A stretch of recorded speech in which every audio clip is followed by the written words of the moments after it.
Good evening, everyone. It is that time, finally. Championship Sunday here. Drew Goldfarb, Nick DeMeo with you for the NACL here on twitch.tv/NHL Gamer. Nick, it's been a fun ride through the postseason, and now we've got the two best teams in the entire NACL going head-to-head in the championship series. Finally, the championships are here. Finally, the championship has come. Wait a minute, that's not right.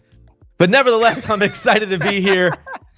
Copyright infringement need not apply because, Drew, we have some of the best talent in NHL for you here tonight, and I could not be more excited for 6v6 hockey here on a Sunday. And when he says the best NHL talent, he's not just referring to himself and me and the plenty of other guests we've got coming along to do these commentary for the game, for pregame, during the game, postgame, but we are got some of the best players in North America and in the world as a whole. These two teams have had quite the run to get to this point, and they are now just 4 wins away apiece from an NACL championship. It is the 1 seed Vertigo and the 3 seed Sixth Sense. Vertigo got here, and now Sixth Sense, I was waiting for them a little bit, but Vertigo and Sixth Sense. It is 1 versus 3 for the championship. 1 versus 3. It seems you said 4 wins. It's only 4 wins away, but these 4 wins for both of these teams are going to be some of the toughest, longest felt wins that they will probably experience for a very long time. We have 2 insanely talented teams lined up here, and as we take a look at some of the overview matchup, Drew, the numbers, they're interesting to watch considering what happened on the road to the NACL finals. Yeah, and when you see some of those numbers, I mean, that penalty kill percentage for both of these teams, fantastic. Power play, 43% success rate on the power play for Vertigo. I don't even know what the minimum number is to get to that kind of percentage, but I mean, you're talking maybe 4 out of 9. That is an insane amount, even if it was only 9, and it's more than that to get to 43. But that is an incredible proficiency with the man advantage, and that's something that Sixth Sense has to be looking out for, even with their 91% PK percentage. Yeah, the PKs, I mean, you can really split that difference by a hair, 91%, 100%. That's, you're perfect, but the other side, you're killing at a very high efficiency rate, but you're nearly double in the percentages. I know the goals for and the goals against with the differentiating games and all the extra hockey we had and all those reasons kind of throw off the actual numbers, but percentages don't lie, and this should be an interesting matchup. Should it come to extra special teams, but I don't know if it will with these two teams being as disciplined as they are. I just have to point out how much I like Sixth Sense is that close to Vertigo in the numbers that you had to use the phrase, yeah, you're perfect, but when you're talking about Vertigo having a 100% penalty kill percentage. That phrasing is not, normally that would be like, yeah, you kind of slipped up, but no, this is 91 versus 100. It is, yeah, you're perfect, but we basically are perfect. We've had like 1 slip up in the entire postseason. But when we break these teams down with the way that they go head to head, what is it that jumps out about when you're breaking these guys down position by position? Because there's a lot of talent on both sides of the ice. Yeah, you look at some of those faces on the screen and some of the stars we did expect to be that good because we know their name, we know their accolade, their pedigree. Shout out to another wrestling reference. I'll make 3 of them here in this broadcast for the pregame. That's number 2. But more importantly, some of the ones that really surprised us through the season leading us up to tonight stand out to me specifically are the goalies. Between General being exceptionally great in between the pipes for Team Sixth Sense. But on the other side, halfway through the season, we go into Denisov on Team Vertigo, and that's a story in itself that we'll get to a little bit later. Yeah, he's been absolutely fantastic, and there's a great matchup in net for these teams. There's a great matchup when you're talking about the forwards as well. You've got guys on both sides of the ice that can really do things, really get things done. Vertigo played 11 games in the postseason. Sixth Sense has played 13 thus far. Vertigo, of course, had that first-round series sweep, so they played a lot of games a lot more recently. But let's break these matchups down when we're going head-to-head. Where do you want to start? Let's take a look at how these guys match up position by position. Start right off at puck drop, why don't we? And let's take a look at the centers. We have a really interesting combination of centers that we have on your screen. As you see it there, the numbers break down.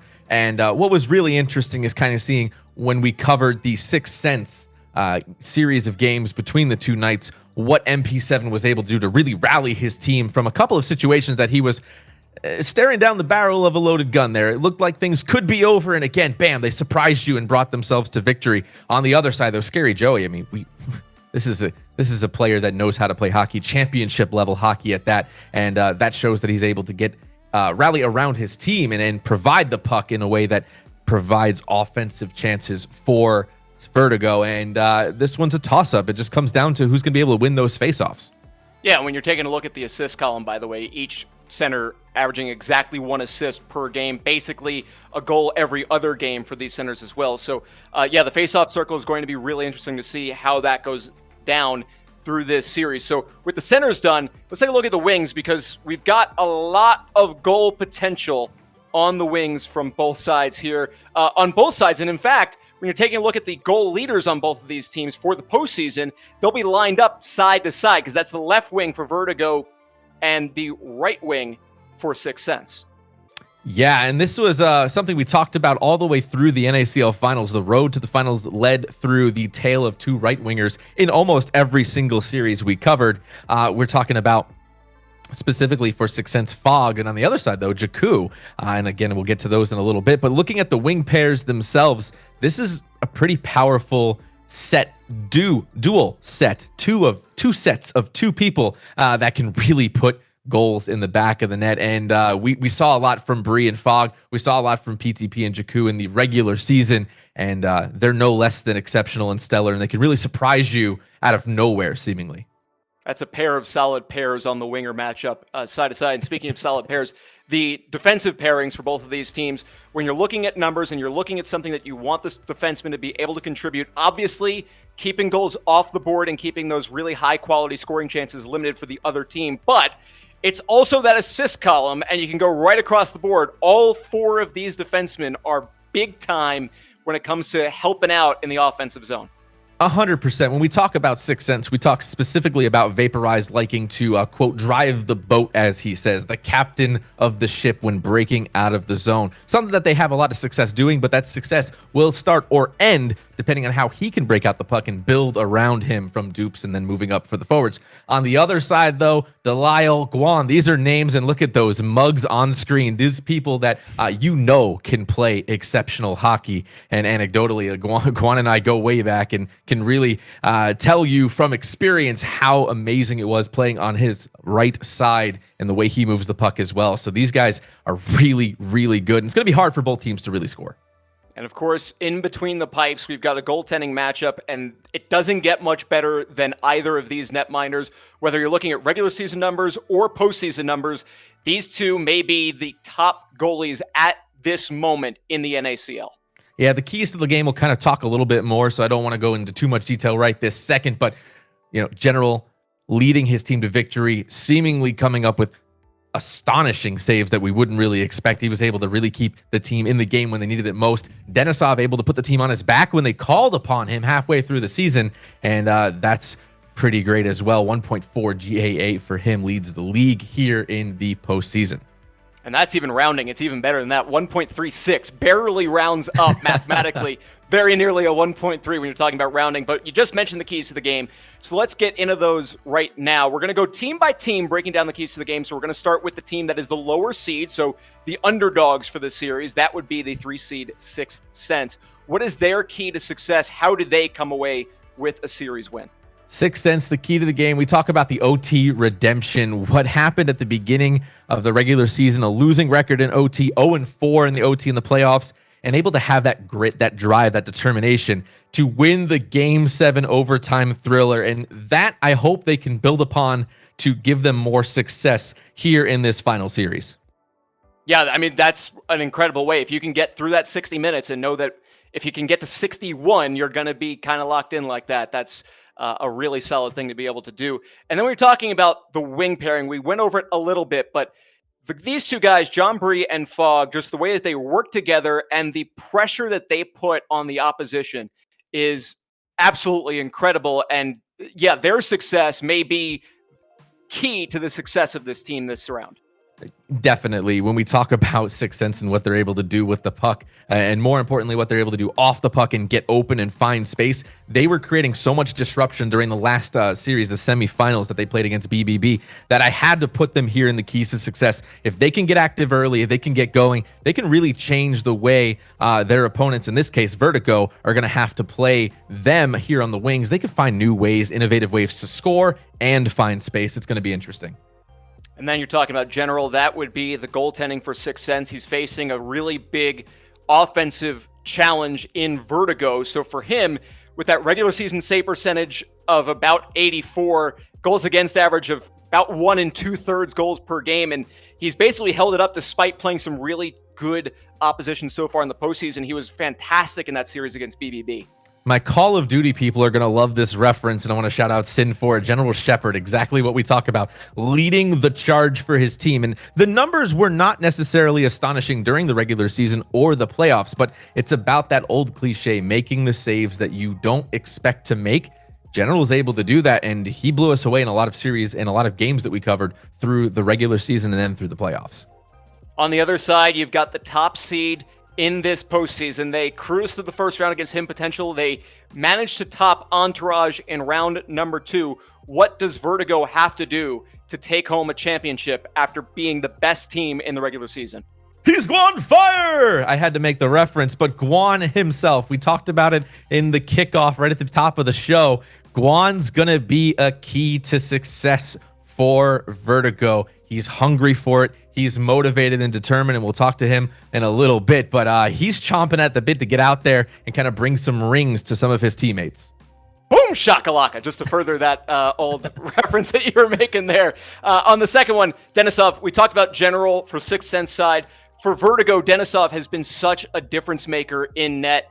Only played 10 games during the regular season and was still the second in the entire league in total shutouts during the regular season. Save percentage, nearly 90, goals against at exactly 1. That dude is just lights out. He has been on a run like no other. You know, we called it the Triple Crown. He leads all goalies this postseason. Goals against average, save percentage, shutout. You mentioned the 10 games that he played, but more importantly, getting the call mid-season is not something that any competitive esports team wants to see happen. They made the change, and it worked out tremendously well. Obviously, with the top seed, I don't think you can get much better than that other than going undefeated. And we all know how NHL 20 is just, you know, that's a game you play, and you got to get there, and they did with 19 wins, and here they are in the finals. And for the final key, it's just, Jack, who's your daddy? Who's your daddy? Like it again, so part much. of that big wing pair. Yeah, it's and no, that's not. I mean, for any Red Sox fans who might be having David Ortiz flashbacks from Yankee Stadium with calling the Yankees his daddy, this guy is part of that offense, and it really kind of begins with him if they're going to continue to have that big success like they've had this season. We put the goals away for this one for Jakku. First in assists, second in shots, 2 game-winning goals. This is definitely somebody you have to keep an eye out for, you have to watch for, and it's going to be exciting to see what he's able to do to create some chances for him offensively. So that is it for the keys to this game, but you managed to catch up with one of these players earlier on today, did you not? I did, yeah. I was able to talk to Guan, and like I said, Guan and I go way back. His first season in NHL, competitive NHL, was with me on my team, not my team, but the team I was on. And we had some time to sit down. I really want to thank Guan for his time because I know all these players are really busy gearing up for this Sunday. So before we get to that interview, Drew, I want to make sure I say this because I'll be done after this, that it was a heck of a time working with you this entire season. And I want to shout out all the guys in the backs there, in Dippity, the Crease Police, and everybody else that made this happen. Sin and Tugi, you're going to do a heck of a job for you in the coverage later. But Drew, thank you, my friend. I learned a lot, and I can't wait to get to work with you again in the future. It was a blast. Let's go.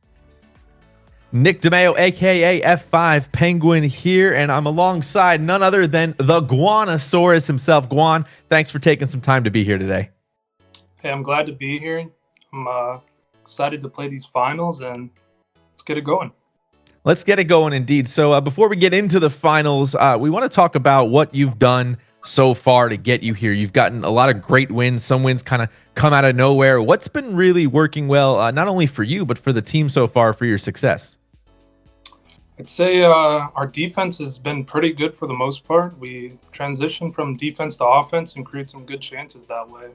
We try to mix up stuff and not play the same way. I feel like teams really adapt this year to play style, so try to just keep mixing it up and go from there. Yeah, for sure. And I know you've been playing hockey for a long time here. We talked right before we got on this that your first season was with me. So, our history goes back a little bit, but now you're a two-time Sixes champion. You've had success with two other teams. With Scary Joey having 3 titles, you having 2 titles. Do you feel like the other players who are looking for that championship ring, that championship title, are looking to you guys for support, kind of giving them direction on what to do? Yeah, I'd say most of our team is pretty well experienced. A lot of them have been around. The goalie, Denisov, was maybe the newest member, but the rest have all been around grinding for the last couple of years. Jack has actually 3 titles of his own as well. That's right. So, yeah, we all have a lot of experience, and we all feel confident explaining to each other what we can do better. So it's been a good process. Definitely. And with, there's obviously some gaps in between game times as you now look for your opponents ahead this Sunday. What do you personally do to stay at the peak of your game that has led to so much of your success here in NACL? Well, I'm not going to lie here. The older I get, the more of a break I'd like to get between games, take my time, rest the thumbs a little bit. But, yeah, I don't know. I just keep playing. I play casually outside of these competitive games. I play draft games with other good players. Play some hockey ultimate team as well. And yeah, I just try to stay consistent. If I take too much of a break, I feel a little rusty. So I just try to get some games in every day. Definitely. You mentioned some of the new players on your team specifically. Not many teams, as we kind of saw this season, swap goalies mid-season. Want to know what kind of your reasoning was there? We just we had Kearns at the start, and we tried using him. He's a good player. He played well for us, but then we just halfway through the season, we just thought we needed a change, and we just brought in Denny, and he's been awesome ever since. Yeah, so obviously it worked out for the team, for you guys. What does Denny kind of bring to the table so far as his style of play? What's working there? I just figured out just last week that he just turned 20 years old, so he's actually the youngest member of our team. When I thought I knew him from past leagues where we've won together, and he's he plays with a lot of confidence. He sounds older than he does, that's for sure. I always thought he was around my age, but I was shocked when he found out he was 20 years old. And he just plays with a lot of confidence, and yeah, he's got it going on for himself. So it's good. Yeah, definitely learning from the best. Probably a lot of guidance there from the veterans on the team. Having had the success that you've had in so many different places, let's turn our attention to the NACL. What's been your most enjoyable moment so far in the NACL? Why do you like it so much? The broadcasting crew, man. Broadcasting, you guys just do such a great job, honestly. It's fun to watch. It's fun to be a part of. I know the site likes to go deeper into the players and their history, so it's always nice to hear those individual stats that we are really, some players are really good, those power plays, man. It's nice to know who's really dominant on the power play and stuff. So yeah, I love that stuff. Awesome. We love telling the story for sure. So let's tell that story. Let's switch gears a little bit. This is what you're excited for. Sunday is just around the corner. This is big, not only for obviously the NACL and our team here, but for you and your whole team. What do you guys have to do on the ice to come out with the championship title at the end of Sunday? I mean, Sixth Sense is a tough team, man. They've been getting hot at the right time. They're just playing really good. I'd say they're one of the best defensive teams for sure. So we just got to play our game defensively too. I think we're up there defensively as one of the better teams. We just got to clamp down. It'll be a battle of who can play better defense and who can transition to better offense. So. Yeah, and you mentioned there's a lot of good players on Sixth Sense. Is there a one player that you or the team have pointed out to identify? You have to know where he's at all the time. Is there someone you've kind of clicked out there? They got, yeah, like you said, they got so many good players. Bunch of top talent players that can all make plays. The guy I would say I have to watch out for the most, our team, would be MP7, Bone Crusher, down the middle center. You just never know. He's lethal with, I'd say he's the best deflection master in the game. You got to keep your eyes on him at all times. He can just break the game. So got to keep an eye on him. Keep an eye out for him indeed. Any last thoughts here, Guan, before we let you go? We're pretty confident going into the final. It's going to be tough. I hope we can get it done. I really want to get PTP his first championship. So let's hope we get it done. Definitely a good one for PTP. He's a longtime player as well, so it'll be nice to finally put the E-ring around his finger. So Guan, thanks again for your time. He's Guanosaurus, Sense Vertigo coming up Sunday. Can't wait for it. Nick DeMeo, F5 Penguin. We'll throw it back in the studio. Nick, awesome job as always. And now I am joined by a very special guest that we've got here for Championship Sunday. You're definitely going to recognize his voice. This is James Cybulski. He is the voice of NHL 20. And James, I'm not Snoop Dogg, but it is very good to be here with you in the broadcast booth. Yes, now you finally have a face to that guy who's been annoying you during all those calls, everybody. So pleased to be here, man. It is amazing, the setup and the dedication to see that the whole gang here with NHL Game Changer and everyone, NHL Gamer and everybody to kind of step up in this sort of way, and just how much everybody cares to see the platform and expand. And amazing how many people have now consumed the game in the last couple of months while we've all been in isolation and quarantine. But this is really cool, and I appreciate everybody reaching out. And I'll try not to sink the ship this afternoon on Championship Sunday, brother. Well, we appreciate that, James. And this is your first season as the voice of NHL's of the EA Sports NHL series. So what was that process like, and what is it like for you when you pop in NHL 20 for the first time and you heard your voice after hearing Doc Emmerich and Gary Thorne and other guys carrying that for the last 20, 25 years? What's that like to now be in that company? Oh, I mean, insanely flattering and very humbling, and a little nerve-wracking considering that, I mean, I was a guy who played the game starting with NHL 94, right? I had my Sega Genesis. I'd like to dial in and Jeremy Roenick. Yeah, well, you know what, Jeremy Roenick. I mean, you know what's funny? I was just saying this in a podcast recently. I was a stealth bomber. I like to use the Buffalo Sabres in those days, and I'd go with edit lines off. And I was never a Sabres fan. Sorry, Buffalo, but I liked the group of forwards because you had Howard, Chuck, LaFontaine, and McGillney up front. And of course, you turn your line changes off. Your back end wasn't great. It was like Galley and Bodger, which was solid. You could do the job with it. And then you had good goaltending, right? You had, I think, Grant Fuhr and Dominic Hasek were kind of in and around at that point. So it was like you were set. You had good goaltending, you had good forwards, so you had a shot to win pretty much anytime you played.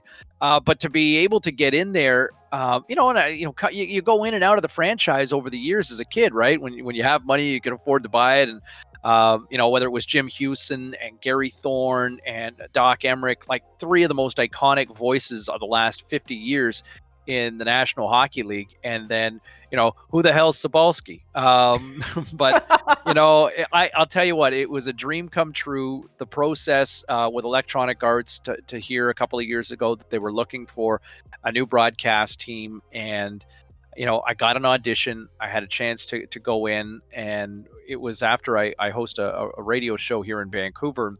I had gone in for an audition, hadn't quite, it was all a whirlwind. They kind of showed me some highlights and some visuals from some games. They said, just call it as you see it. There's no rosters or anything, and you just call it. And it was kind of a blur for about a half an hour, but the team was so nice and everybody was so friendly. And I kind of walked out of there and kind of went, I don't know what the hell just happened, but I think it was fun and I think it went well. And then I didn't hear anything for about 6 weeks. In fact, later that day in the audition, I flew out with the family, and we got like 4 little girls between, my better half and I. And so we got 4 little girls. We fly to Maui and kind of quickly forget about the audition. You're in Hawaii, man. They're having a good time by the beach. And, about 6 weeks later, I get an email in the middle of July saying, hey, we've shortlisted and, you're still on the list. And it was like, oh, all right. Fooled them again, and then, at the time they said, we'll probably have an answer in about a week to 10 days. Well, a week to 10 days go by and nothing, and like a month had gone by. And I remember just thinking, well, you know what? I felt like I put a good foot forward, and, I was glad to be considered. And then I get another notice, an email, another month, like a month later, and it's like, hey, we'd like to try a chemistry test with you. And so I go in. I think the following week we set up a time, and I get to the parking lot of Electronic Arts in Burnaby, British Columbia, which is a suburb of Vancouver. And I was like, who do I run into in the parking lot? Ray Ferraro, the guy who scored 2 empty net goals in his career. So Ray and I go, we meet up, and Ray and I have known each other for years, and we worked together briefly when I was at TSN a few years back. And so we went in and for about a half an hour, and I think it seemed natural enough. And then quiet again for I think another 3-4 weeks. And then finally, hey, we'd like you to come back for one more audition. It was like, oh my God. Okay. Now I want this so bad. And, went in and they said, well, we should probably have an answer in the next week or so. And probably one of the most agonizing weeks in recent history in my life. Waiting, every email, text, like, oh, are they going to call? Are they going to message me? And then finally, Sean Ramjag Singh gave me the call one morning as I was going for an oil change, and, said, we'd like to offer you the position to be the play-by-play guy for NHL 20. And That's awesome. Legitimately, as somebody who grew up playing games and is a true fan of the NHL and the NHL franchise from EA Sports for the last quarter century, man, I'm not going to lie. I teared up, and whether that sounds cheesy or not, it was really cool. And the one thing I've tried to put forward in this War and Peace story, as I tell you this, I have tried to approach this with the utmost respect for the game, because like so many of you that play, I play it too. So I hope you guys enjoyed it, and I've appreciated some very nice notes from people over the last year. I'm not Doc. I'm not Huey. Not Gary. Those guys are all Hall of Fame legends, but I hope you enjoy the approach that we've tried to take with a little energy and try to have some fun. Oh, it's been a lot of fun playing the game. It's nice to get that change to it. Every call becomes new every season when you're playing it. We've now been in quarantine for 2 months. I know I've been playing the game. I'm sure you've been playing the game too.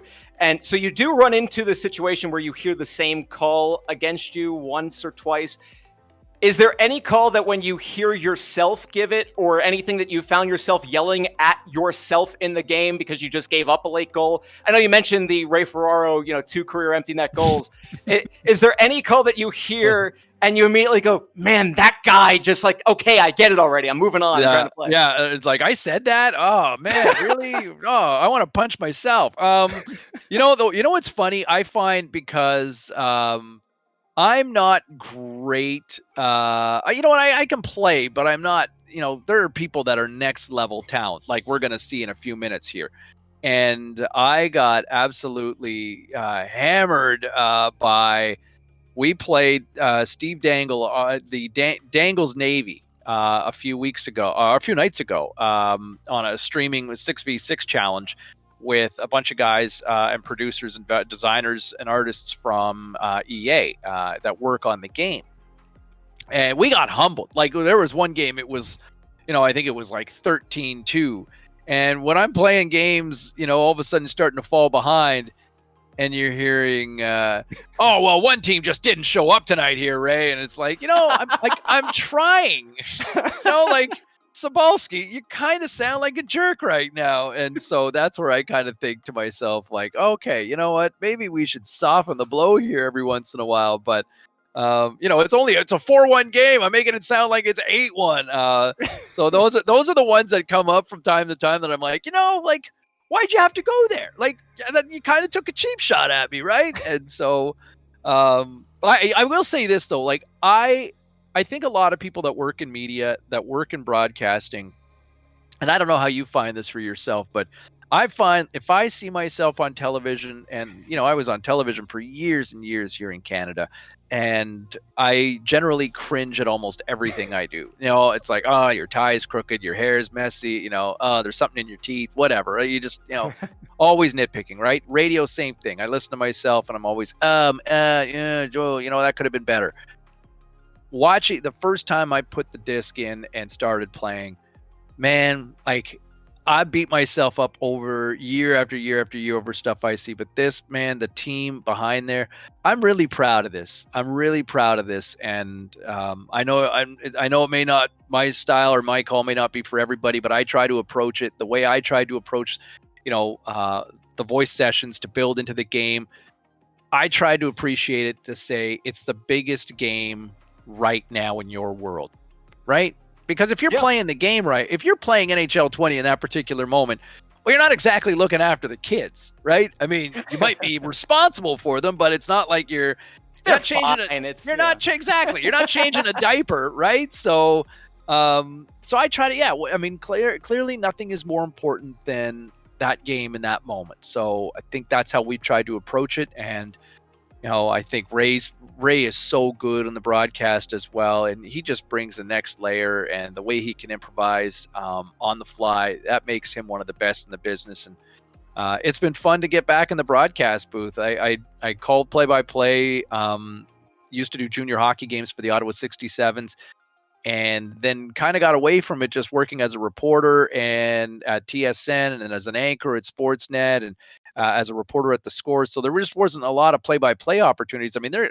generally senior positions for a long time. And, I had an opportunity to finally let somebody get a shot to at least audition, and I'm here. And we're going to give you basically another audition tonight. So you're going to be able to go one more time, kind of earn your keep with the fans here of the NHL Gamer and the NACL. We've got a great series coming up. It is Sense and Vertigo. James Cybulski is going to be sticking around, make the call for game number 1. He's going to be joined by Sin when we come back. So that's going to do it for me. I've been Drew Goldfarb. Thank you so much for watching me this whole season. James, it's been great talking to you. And hey, to get you all hyped up for game 1 of the NACL Championship Series, we've got a fan-made hype video courtesy of B Mages. So check it out and enjoy the NACL Championship.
Now John Bree tried to test the near post, he just couldn't cut quickly enough. MP7, and Bree scores! John Bree, who else would it be? 6 Sense pull it off, they come back from 2-1 down.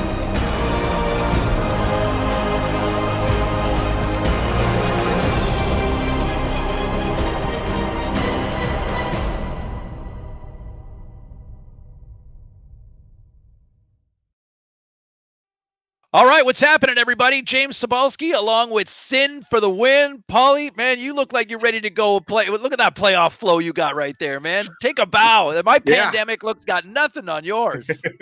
Well, I mean, I've been preparing for it for a while. I never thought being an introvert would be such a positive experience, but here we are, middle of a quarantine, getting to watch some Sixes action, getting to call a game with the voice of NHL 20. I mean, pretty incredible experience, I got to say. Oh, thanks, man. I appreciate that. I think this is one of the coolest things, that to be able to interact with gamers and just people that play the game. That I think the fact with technology here in 2020 to be able to do this, like I played video games for years. This would have never been attainable to me when I was, I think to myself, when I was 18 playing NHL 94 with my Sega Genesis, right? I mean, to have a chance to, not that there was a play-by-play guy that incarnation of the game in those days, but to have the opportunity to do this, with social media, pretty cool that the guys were able to reach out, and the team.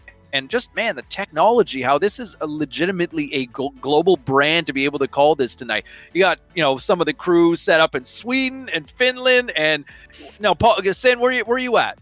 I'm in California, Sacramento area, Bay Area native though. But yeah, it's kind of nuts. We have people from all over the globe, and for us to all kind of come together and be able to call some hockey in a time where everyone's kind of missing hockey right now, especially, it's really is a privilege.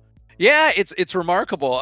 Drew is based in Vegas. Here I am in Vancouver. I mean, we are turning this into a legitimate worldwide experience. Although, a lot of love for the West Coast right now, right? We got a little Northern Cali. We got South Coast of British Columbia. So we're repping. We're ready to bring this, and here we go. So, are you ready for this? I mean, look at the animation. Look at this, ready to go. Here we go. It is time to find out if we have been believing the hype all year with Vertigo. And they have got the Sixth Sense on the line. And look at this. Who you got in this one, Sin? Which way are you leaning in this opener? Well, I mean, in the opener, it's going to be tough to call. Both these teams so evenly matched. The 1 seed, the 3 seed, the records 18-4-2, 19-4-1. It's hard to decide, but I always got to go for the defenseman, and I think Vertigo has the slight edge right there. All right, we are underway. Referee Gilles Levesque has dropped the puck. Absolutely love that name. And here we go. We are underway inside the offensive end, and we've got an offside call settling things down. You know, kind of surprised that the guys wanted to keep the offsides on here, Sin.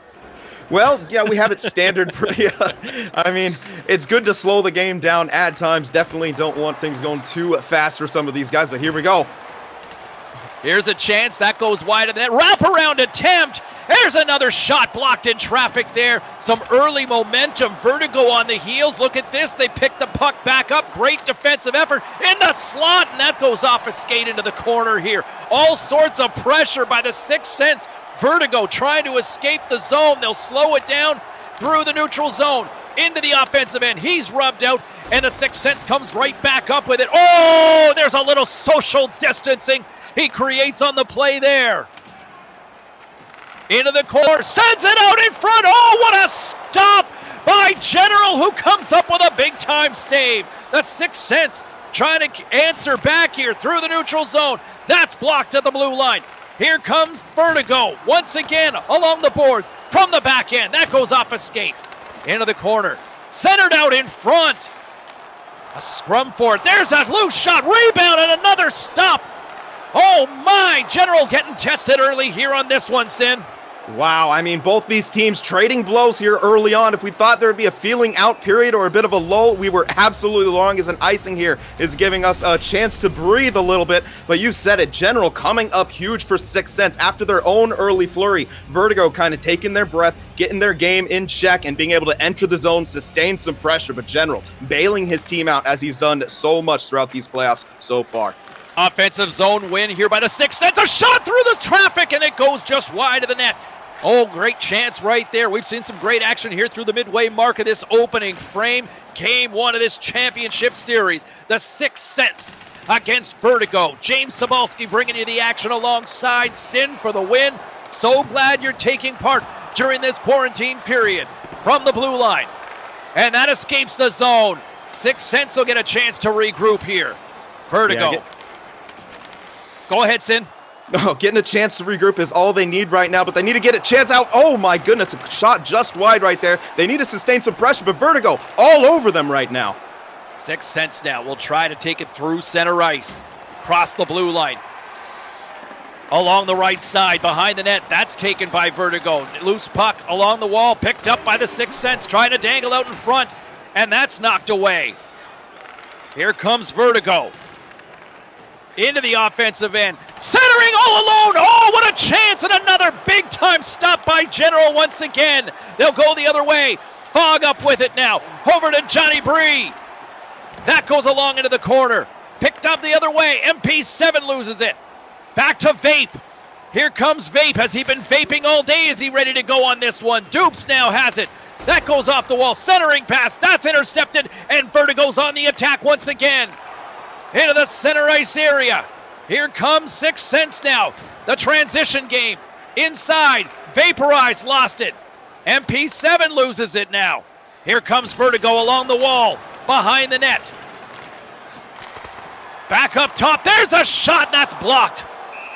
Wow. Just unrelenting pressure from Vertigo here. Sixth Sense trying to establish something, but Vertigo doing such a good job layering their defense. They have the forecheck in the offensive zone. They have the neutral zone trap, and then they're still prepared at their blue line to hold them. Sixth Sense is going to have to find some kind of alternative way here, maybe some area sauces or some dumps into the zone, but once again, Vertigo causing a turnover here in the neutral zone, looking to attack once again.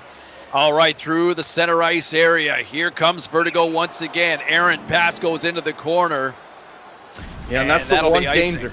That's the one danger with those dumps sometimes. You can get a little too high-fee, charge them up a bit too much, send it over the glass, and slows things down. I think that works for Sixth Sense, gives them a chance to regroup, but Vertigo, they got to feel like they need to keep attacking.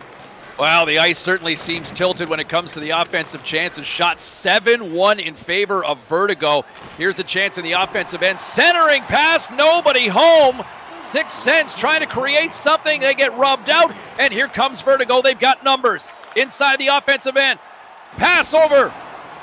There's a chance into the corner and knocked away by Vaporize. Looking pretty good here in the opening frame. Final seconds ticking away here in this opening frame. Zeros on the board in what has been a close affair. We've seen some great goaltending from General here early on by the Sixth Sense there, Si.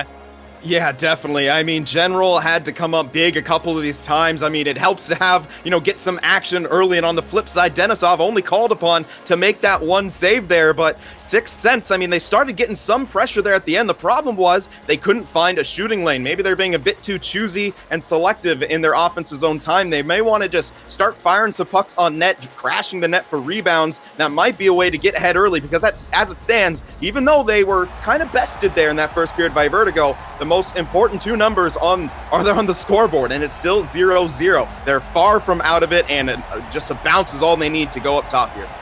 Really impressive positional play for the most part after the first 20 minutes. Here we go, period number 2. Are we going to get a Snoop Dogg cameo here? No, sorry guys. You're stuck with Snin and Cybulski here bringing you the action. All right, here we go.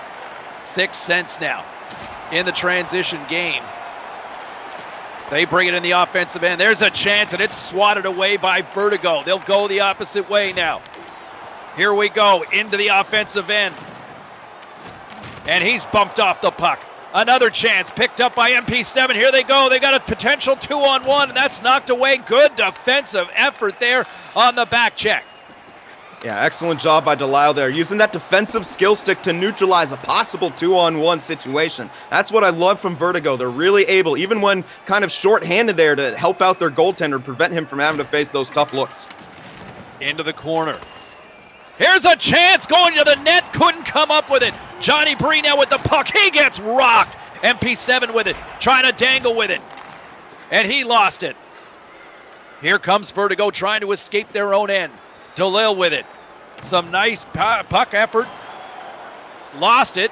And back the other way. Here comes Sixth Sense.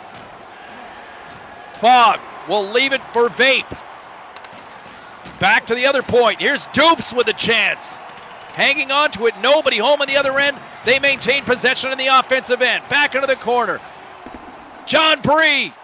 He had it. There's Vape back with it now. There's a shot in front. Oh, what a chance there. And Denisov awake and ready to answer that call. Wow, what a save right there. And Sixth Sense finally starting to wake up here, and you got to watch out if you're a Vertigo. You're starting to get hemmed in of your zone here. Wow, the puck is on a string here right now for the Sixth Sense. All sorts of chances. Great puck possession here inside the offensive end. And here comes Vertigo trying to get something going the other way. MP7, great defensive effort, comes up with it. Here we go. Back inside Vertigo's end. Midway mark of this second period. It's been all Sixth Sense here in this middle frame. Through the neutral zone. Here's a chance. Vaporize. Can he close the lane? Oh, he had Fogg there with him and couldn't get it over in time. Here comes Vertigo. Nice puck movement here through the neutral zone. The transition game looking good here. Here's that Jaku on the side of the net. That looked like it was, and he got laid out right there. Excellent bit of defending here, and Sixth Sense really taking the reins here in this period. A great stretch pass. Oh, what a shot by Vape there, all creating all sorts of havoc in the offensive end. Nice passing around here in the transition game for Vertigo. And we'll get a whistle here. Icing is the call This has been a fun one, and you know what? This has been an adjustment, a market correction, if you will, for the Sixth Sense in period number 2, Sin. Absolutely. They've really come out on fire here. If they can get the possession here, looks like they can, and continue this attack. Vertigo on the ropes. Here's a shot by Vape, and what a stop there by Denisov again, and he'll settle things down and get a breather with 5 minutes to go here in period number 2. We talked about how evenly matched these two teams are, and I think the difference between the first and second period really goes to show that as another easy win on the faceoff for Sixth Sense. They're going to be able to maintain pressure here. Vape once again gets it over. Now it's Dupes. Center! Oh, there's a shot again by Vaporize. He's been all over in this period. Once again, Vertigo comes up with it. They'll try to escape the zone. And lots of pressure by the Sixth Sense here in this opening game. Deep inside the Sixth Sense zone, and we'll get a whistle stopping the play. Yeah, and it's slowing down a bit here, but a torrid pace throughout this whole entire second period, really here until the end. Surprisingly, neither team on the scoreboard yet. Both goaltenders just making phenomenal saves. Great intercept right there from Vertigo. Let's see if they can start an attack. Into the offensive end. They'll try to center it. Oh, nobody there to poke home the loose puck. That was right there on the doorstep in front. Vertigo with their best chance of the period. Here we go through the neutral zone at center ice. Into the offensive end now for Vertigo. Trying to center. Nobody there. And the Sixth Sense comes up with a big hit right there. A collision. Vertigo keeps it in here with under 30 seconds to go now here in period number 2. Wait a second. Sixth Sense trying to regroup. To try to go the other way, they'll settle it down, and they'll just try to wind the clock down and play for the scoreless tie after 40 minutes. No one giving an inch. We've seen some great goaltending so far, and this is where we sit after 2 periods there, Sin. Yep, two of the very best goaltenders here who are big reasons that their team are here in the final. Sixth Sense with the Game 7 overtime victory against BBB, and Vertigo having a much easier kind of path to the finals here, but Sixth Sense, no slouches here. As we can see, their time on attack, they actually overtook Vertigo there. Total shots, however, still in favor of Vertigo. Seems to be their strategy. Fire the puck on net a bit more, as well as they're really doing a good job of getting in the lanes of some of those long-distance shots. And Denisov hasn't had too many crazy opportunities to face, but, first save percentage, first goals against, first in shutouts so far. If he does face those chances, I mean, you don't want anyone better between the pipes than him in those ones. This could be a case, a next goal win, still scoreless in this third period. And Sin, let's just face it. If you don't have a good goalie in 6v6, you have no shot. Yeah, absolutely. You need someone between the pipes who's cool, calm, collected, and good positionally.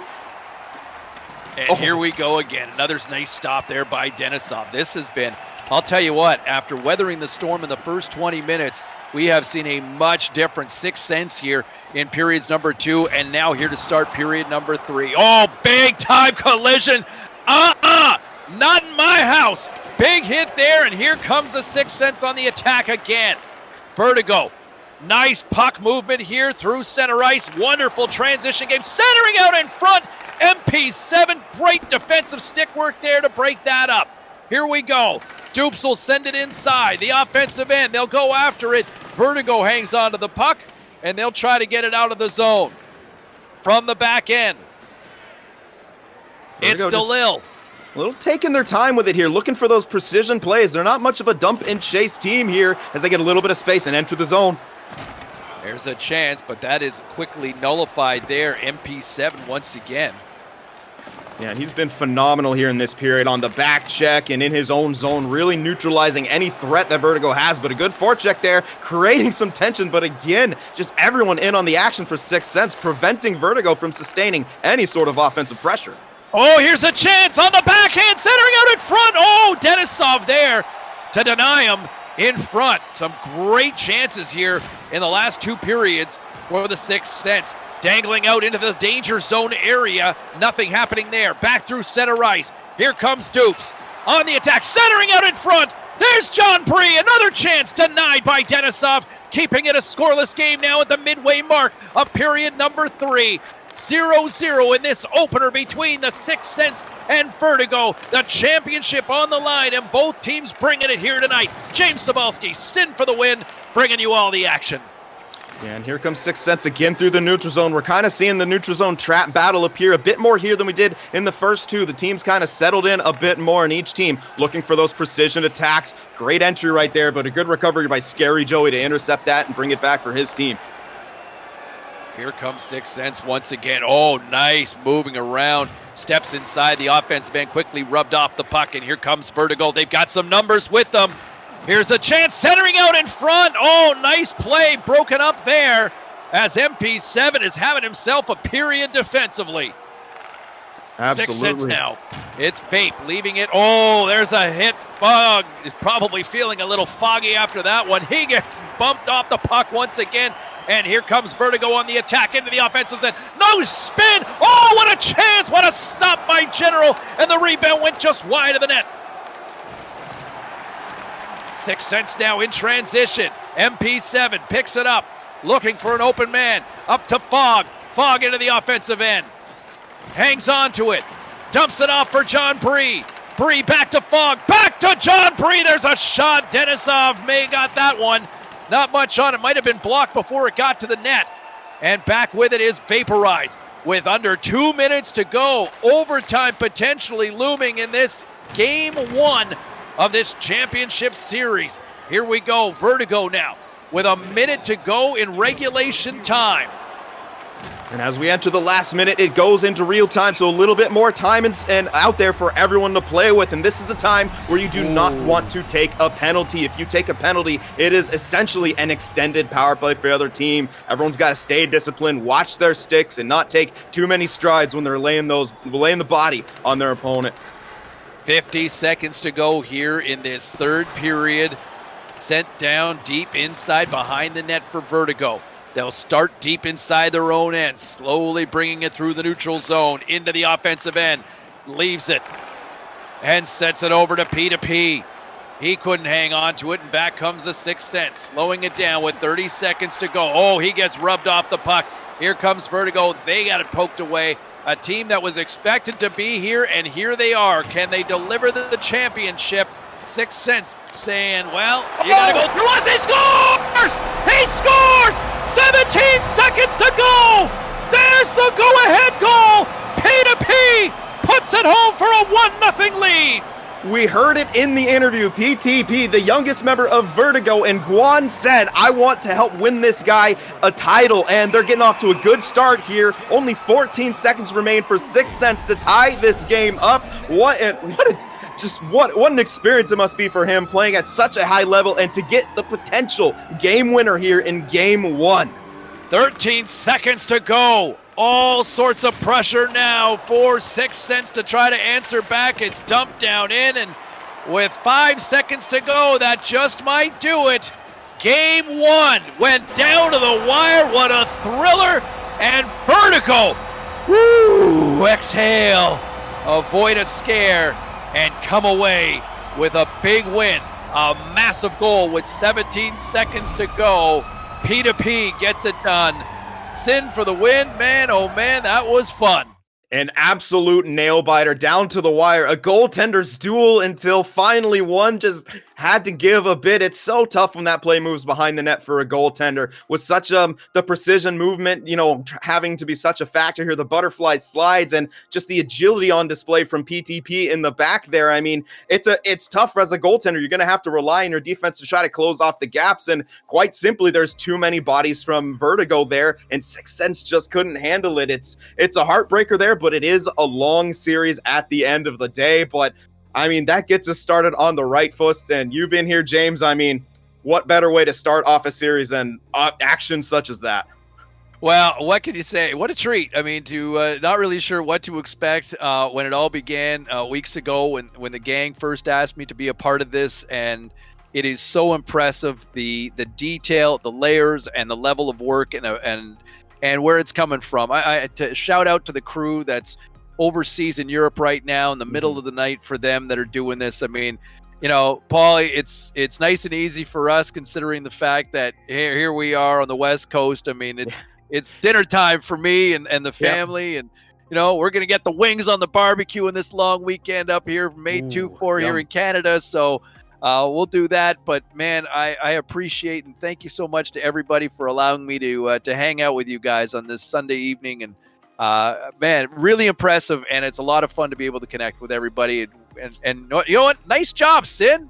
Thank you. I appreciate that. You weren't too bad yourself. I mean, I feel like you've done this before, Once or twice, it's living the dream, my friend, living the dream. It's so hey, listen, I'm gonna turn it over to you guys. You guys keep the good times rolling. What a game number one. I just want to say thank you to both teams. I hope I didn't drive you guys completely nuts. Vertigo, 6 cents. If game one was any indication, man, game 2 is gonna kick ass. Yeah, I can't wait, man. Thank you so much for joining in with us. Sin, that was awesome. You guys take care. Thank you so much for allowing me to be a part of your afternoon and your evenings, wherever you may be in the world. And keep playing. At Cball604. CBALL 604 is my game tag on PS4. So, all right. Sorry for all you Xboxers, but if you guys ever want to have a game, find me and we'll have it. We'll have a game sometime. You kick my ass. All right, man. Thanks again. Cheers, man. You guys take care. All right, so we're getting a look here at the playoff bracket. Vertigo taking that first game there, and what a nail biter it was, and what a privilege it was to be able to cast a game with the voice of NHL 20, James Cybulski, and what a job he did, and what a series we have in front of us. Vertigo getting it at the tail end in the death of the third period, as my broadcaster partner Tugi loves to say, and we're going to be bringing him on momentarily here. And well, you guys might want to buckle your seatbelts. We could be here for a while. I think this could go all the way to 7 here, the way these two teams just so evenly match, and a tough one to lose if you're 6 cents there. But you got to feel good about General really just making the huge saves when he could, and 6 cents with their pushback there, especially in the second and the third, really looked like they could break through. But Denisov is the #1 goaltender for a reason. We saw flashes of that, and the defenseman Vertigo, Guan, Delisle, absolutely shut down when it came down to it. And I believe we're ready. Tugi joining us. There he is. So, Sin, first and foremost, a tremendous job has been done by everybody involved so far. I have the extremely unenviable task of trying to follow that. And it's going to be interesting. I mean, you talk about what this broadcast is. I mean, we talk about bringing out the big guns. I mean, hell, I'm rocking the most gaudy shirt I could possibly find because it's Championship Sunday and we do what we can. But at the end of the day, how do you possibly follow that? Not only in terms of what that game was, how close and competitive it was as we expected it to be, but now I get to try and follow the voice of NHL 20. And, trust me, I'm disappointed, let alone at how the reaction, for the most part, is probably going to be for people who are unfamiliar with the NACL, and the fact that, hey, it is Sin and I here for the majority of the time. But yeah, Sin, at the end of the day, we get to move on and cover the rest of this series as we get to crown a champion here tonight. And again, as mentioned, how I'm going to be able to follow that, I don't know, but damn it, we're going to try. Well, you're going to do a fantastic job. I've been working with you for so long. We've known each other for so long, and yeah, the YouTube collab is totally still coming, guys. We don't know when. It might be NHL 23. One of these days. One of these days, Alice. One of these days. Game 2. I mean, it's going to be an exciting one. Let's see if 6 cents is able to kind of bring it back right here. Absolutely. So again, for those of you sticking with us, we do greatly appreciate it.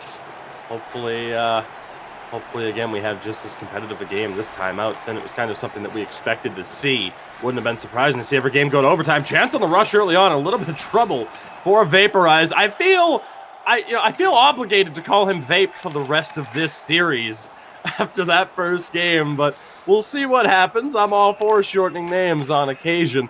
We'll see what happens here. Delisle in possession, now back over again for the main man, the game winner in game 1. PTP, of course, on that right-hand side. His left wing, of course, as we have an offside call here through the early stages. So, as far as, again, what we expect to see, neutral zone battle through the first 10 minutes or so, or are we expecting a quick goal here, which would be a little bit uncharacteristic after what we saw in game 1?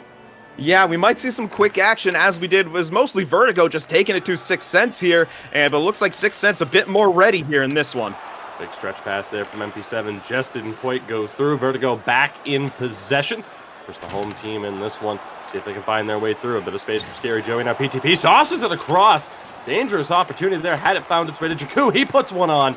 Also doesn't go through. Another chance just blocked down in front. Dukes has his work cut out for him, but 6 Cents are able to survive. Again, an extremely important game for them. You go down 2-0 against Vertigo. It's a long way back. Vertigo back in possession. Loose puck here. MP7 has it. Tried the tuck. Just poked away at the last second. Shot. Deflection bit in front there for Fog. Doesn't quite go through. And again, a good response there, Sin, by 6 Cents to get that offense. Absolutely. They were really hemmed in by Vertigo early on last game. This game, they're really coming out stronger. Great neutral zone turnover there. Chance to counter. It's Fog now in the zone, looking for space, waits for help, dishes it back to the point. Vaporize has it yet again. A little bit of trouble, though. PTP able to knock him off the puck. He's in on the counterattack now. Gets it down low for Jakku, back to the point. Great movement here from Vertigo. Can they find the space? Kick back out to the point yet again. Delisle's there. Shot on, doesn't find its way through. And 6 Cents survive that offensive onslaught from Vertigo as we approach the halfway point here of the first period. Vaporize able to find Fog on the pass. Gets it down low into the corner again. Has options. Bumped off by PTP. He's done a great job so far, Sin, and really defending that right-hand side. We know how dangerous Fog and Vaporize are on that right-hand side for 6 Cents as MP7 rattles this one around the backboards. Big stretch pass just doesn't find its way to PTP. And again now, back in the neutral zone. Vaporize able to find the space. Chance here for John Bree. Loose puck still there. Through the crease. Just doesn't find its way home. What an opportunity for 6 Cents. Those broken play goals, Sin, got them to the final in a way. Whenever you see John Bree around the net, you never know if it's going to find its way into the back of the net. Didn't happen on that occasion, though. Yeah, I find myself often holding my breath when I see him crashing the net from the left side and 6 Cents kind of collapsing upon the goaltender. I can't imagine what it must feel like for Denisov back there to see those 3 guys, kind of homing in on him. Absolutely. Delisle now quickly dishes it off to Scary Joey. Great movement from Vertigo. PTP down the half wall, gets it down low. That's Guan pinching in. Still has it. Doesn't go for the wraparound chance. Still now in possession. Back down low again for Jakku. Shot on, he scores! PTP picking things up where he left off. He gets the game winner in game 1 and the opener here in game 2. Vertigo on top. Well, if you ever wonder if someone's feeling some nerves in such a high-pressure game, if he is definitely not showing it. 2 huge goals for his team now, and PTP has shown up and is coming to play in general. Has been great so far, but Vertigo just a little bit better right now, and 6 Cents have got to find a way to pick it up offensively and try to solve Denisov back there, and of course the defensive Guan and Delisle. A potentially back-breaking goal in the early stages. If game 1's anything to go off of, chance here for Fog on the rush. Can he protect? He does. Shot, scores! What a play! Individual efforts on both sides of the ice. Fog responds in kind. 6 Cents are on the board. Sin, we're tied at 1.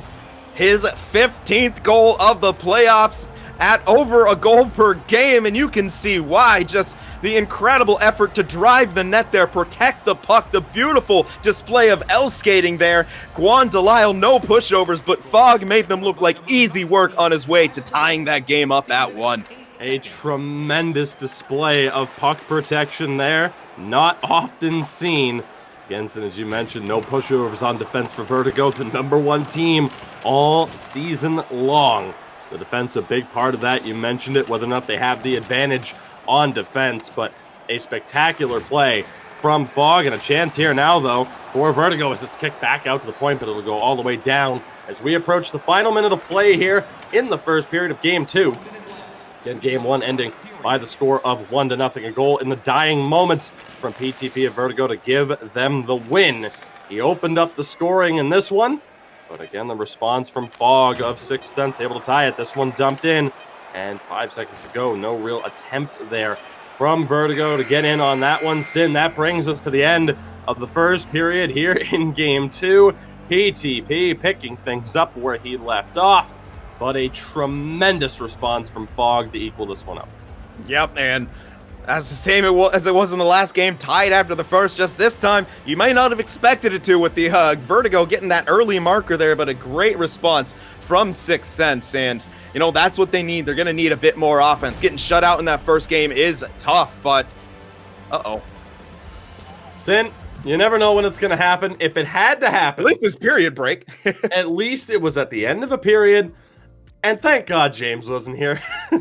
Yeah. Just to complicate things even more. If it had to happen, I'm happy it happened while we were here. So all in all, pretty excited with that. So again, we'll see how this goes down. But again, thank God this happened now as opposed to in game one. So Sin, as we continue on here, again, heading into what will eventually be the second period, one way or another. We're tied at 1 goal apiece. What's it going to take for one of these two teams to get that bit of separation, or is that just something that is flat out not going to happen at any point in the series? I think that's pretty much, you know, what we expected for the series to be is pretty much even all the way down to the wire. Yeah. Who knows who gets the result with how close it's going to be. I think if there were to be, you know, a 3-goal, you know, margin of victory or more, it would be surprising. Yeah, I mean, that would...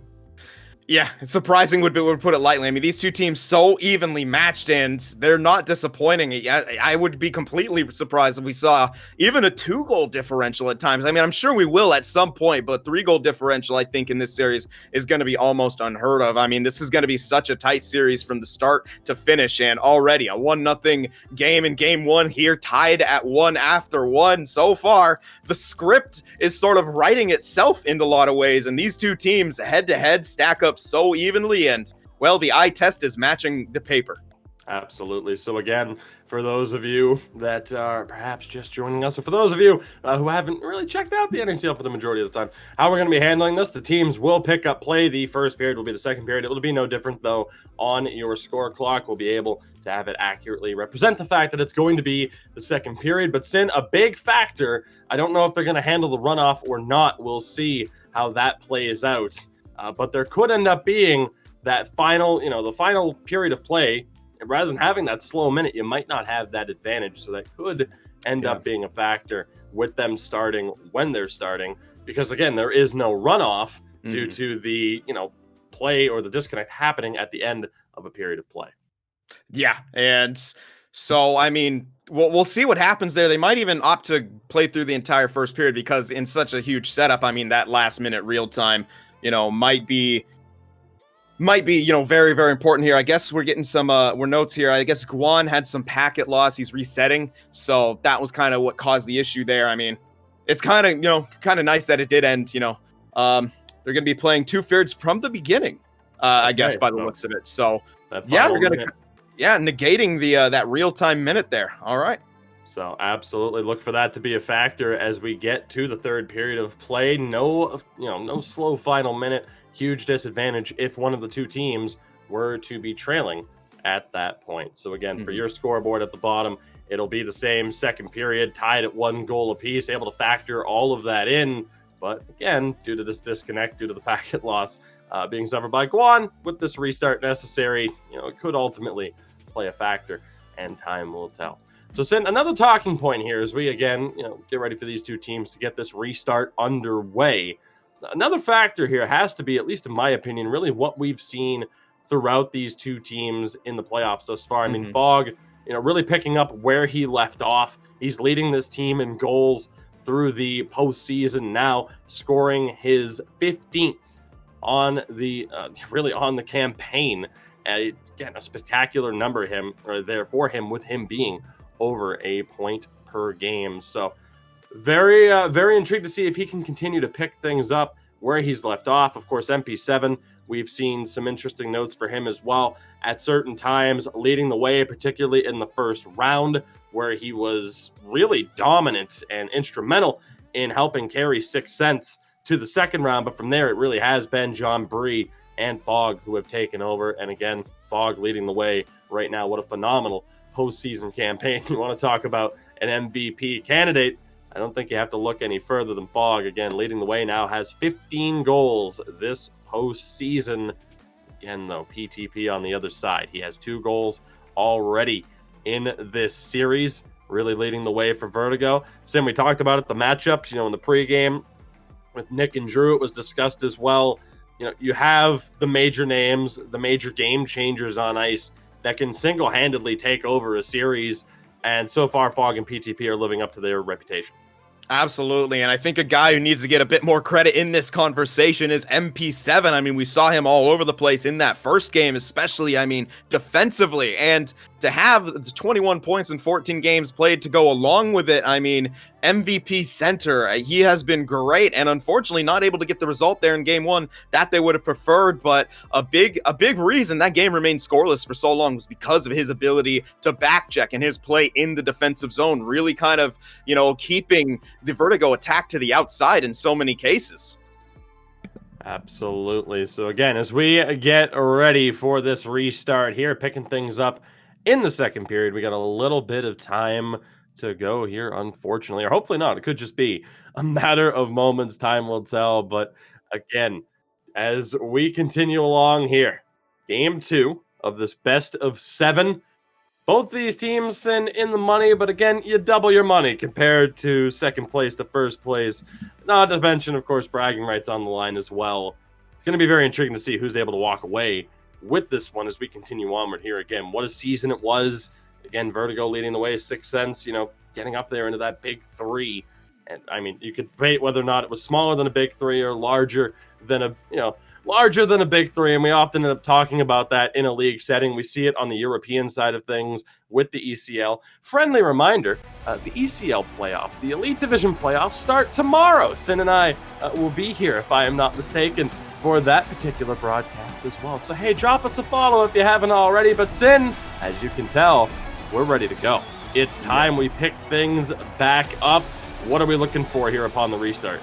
Well, if you're 6 cents, you want to try to get a lead here. And it's going to be tough to hold that lead, but when you have General between the pipes back there, there's always a chance. I think Vape is going to probably look, for a bit more action there. Him and Fog, sort of working together. But we'll see what happens here. Vertigo on the attack early. The 6 cents able to quickly recover it, though. John Bree tries to make it happen there. Great job by Delisle to kind of stand him up there in transition.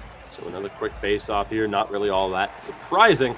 Something that we see rather frequently through the opening stages of the period of play. Face-off win there by Scary Joey. Vertigo quickly on the attack. Jakku with a little bit of space. Throws it in front. Still loose.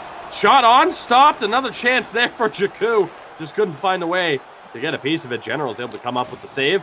Vaporize will dump this one in. Again, still so tempted to call him Vape, just to continue the legacy that James Cybulski has left upon the NACL. Chance there for Guan. He's able to find a little bit of space. Takes the huge hit from John Bree as 6 cents are able to recover possession. We'll see if they can do anything with it. Chance again for Bree. Bit of space. Can't pull the trigger. Good bit of defense there by Scary Joey. He still has the puck here in transition. Tried to force it in front to PTP. Pass just didn't go through. Great job by Vertigo yet again to win it back in the neutral zone. But again, great job in return, in response by 6 cents. But you see, Sin, right here, the trouble that they're having getting into the zone clean.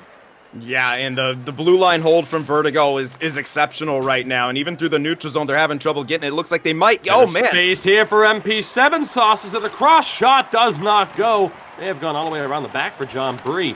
Vaporize hits him down low. Quick pass again. MP7 back to the point. Down the half wall. Dupes is looking for space. He couldn't find it. A good job there by PTP to drop it back. Vertigo gonna look to get reestablished here. Get that clean breakout as Guan will dump this one in. Jakku gives chase. Great job there by Dupes to get it out, but it's cut off at the line and held in. Vertigo shot blocked down in front by Dupes. Phenomenal job there. As perhaps you're going to see a little bit more willingness from Vertigo to just let shots go. Get shots on General as opposed to looking for just the high-quality chances. Loose puck is covered. Denisov able to find that one. Dangerous moments in anytime that happens around the blue paint. Definitely, especially when it comes to 6 cents. They are like vultures around the net. John Bree, Fog, they just love to scoop up those loose pucks and put them home, but great effort by Denisov to get the cover. Vertigo come up with the puck. Great movement there with Guan and Joey to fend off the pressure from MP7.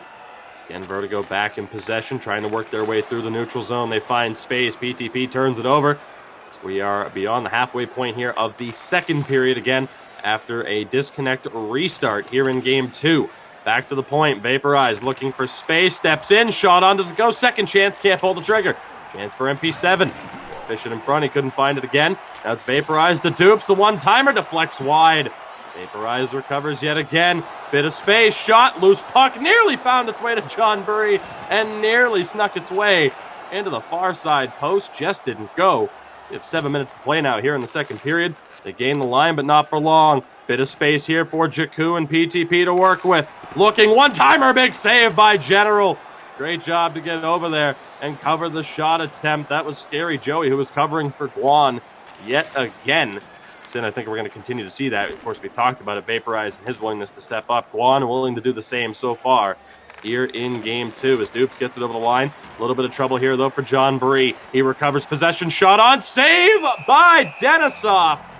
Odd angle shot there. Nearly caught him leaning the wrong way. But a great job there by Denisov to make that save and keep this deadlocked at 1 goal apiece. Definitely, and that's why you don't want to kind of overplay anything. Had he slid just a little bit more, I think Fogg could have snuck that in off the left post. Absolutely. Over the line now, the chance here for Joey. Tries to get it down low. He's unable to do so. Good bit of pressure there. Sixth Sense back in possession. MP7 taking his time, looking for space. He's forced to drop it back to his defenseman as Dupes tries to work his way through. MP7 still fighting for it, but Jakku able to come up with it. And a chance now again for Vertigo. Big spin. Jakku has it in front, just wide. May have gotten a piece of the blocker, but General able to fend it off one way or another. Final minute and a half here. Again, quick minute. Technically the first period. Well, technically the second period. In reality, still the first period off of the restart. So again, we're going to have a fast clock here to the final chances. Big chance for Fogg. Just couldn't tuck it to the top corner. Chance now again for Vertigo. They're over the line. Chance here for Jakku. Shot. Rebound was there, but handled by Sixth Sense. MP7 will settle this one down. Sin yet again.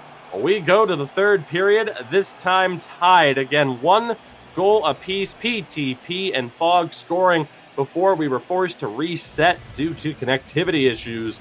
So we go to the third period tied. If I'm not mistaken, 3 shots for Sixth Sense, but now I believe 5 for Vertigo. For Vertigo at this stage. So not surprising to see both teams looking for those high quality chances rather than quantity. Yeah, and Vertigo seems just a little bit more willing to throw the puck on. We saw there, especially at the end, looking for those rebound plays. Sixth Sense with the the greater time on attack, over a minute more than Vertigo in that one. But again, only registering that 1 shot. Wasn't completely from lack of trying. They did have a couple blocks there, as we saw Vaporize start to get a lot more active in the offensive zone. And I think if Sixth Sense wants to really succeed here, Vaporize is going to have to get on his game and really get his offensive guns going. Absolutely. So here we go. Again, the third period of game 2. These two teams technically tied at 1 goal apiece. We'll see what our Sixth Sense are able to do. MP7, a bit of space. Pass over, stopped by Denisov. What a chance for Fogg. Didn't get all of it. And that gave Denisov the chance to get over there and make the save.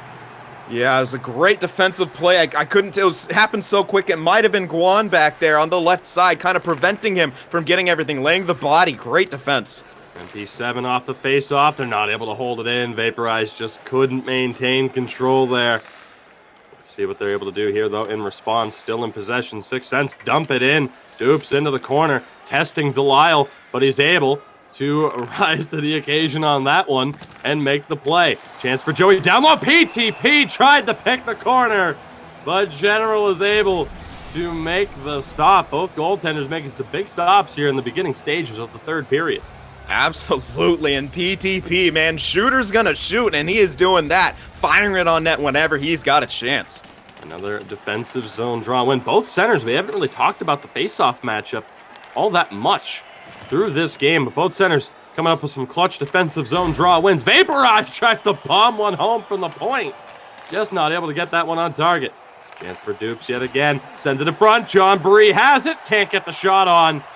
Whenever John Bree finds his way in front of the blue paint into the slot, you never know if it's going to find its way into the back of the net. Didn't happen on that occasion. 6 minutes gone here in the third period of Game 2. Vertigo, the #1 team all season long, taking Game 1 by the score of 1-0 with a goal in the dying moments. And it was Sin and the James Cybulski on the call with that one. And what a phenomenal game that was. So we continue to follow along here. They send it back to the point. Guan tried to go back down low. Loose puck, still fought on for, but General's able to make the cover there. Dangerous chance off a broken play, Sin. Definitely, and, Vertigo, I mean, they're kind of, I wouldn't say on the ropes here at all. Sixth Sense, starting to get some zone time. Vertigo is just always dangerous, though, in that play right there, especially if PTP was lurking. Good win. The puck was thrown in front. PTP tried to find Jakku on the quick pass, just wasn't able to do it. Big step up from Guan there. He missed, but an incomplete pass. Bog tried to find MP7. Will send this one back into the Sixth Sense zone. So again, we'll see if MP7 can come up with another big defensive zone draw victory against Scary Joey. Gigantic face-off here in a tie game. Joey comes up with it. One-timer deflects wide. PTP able to dish it right back to the point, though. Chance again now. Delisle able to wait it out. Throws one on. Can't find the deflection again in front. Good attempts here, though, from Vertigo to try and get those redirections. Yeah, and, Sixth Sense doing a pretty good job of defending and clearing out the trash. Oh, no! Turn over here! PTP's in alone! He scores! What a goal! You can't make a mistake like that against Vertigo. Great job by General to get a piece of it. Ovechkin-esque, just reaches back and drags it home. Sin PTP is carrying the weight for Vertigo here. They're up 2-1. No one else has scored for Vertigo besides PTP. I mean, you want to talk about showing up when your team needs it most. He is doing exactly that. It's such a valiant effort from General right there. In all fairness, that's the correct play to make right there with the defense bearing down on PTP. It just One-timer blocked in front, not to cut you off. Actually, was that blocked? Was it stopped clean? I want to give Denisov fair credit for that. Not to cut you off, Sim, but with the chances these two teams can develop out of nowhere, off the face-off, you never know what you're going to get. That was a huge opportunity there. I believe Guan got a piece of that. It might have been stopped clean, though. And a big defensive zone draw win again for Vertigo, as we've talked about. Both teams struggling at times to get things going off of the offensive zone draws. Chance again for PTP here. Has plenty of space to work with, perhaps too much.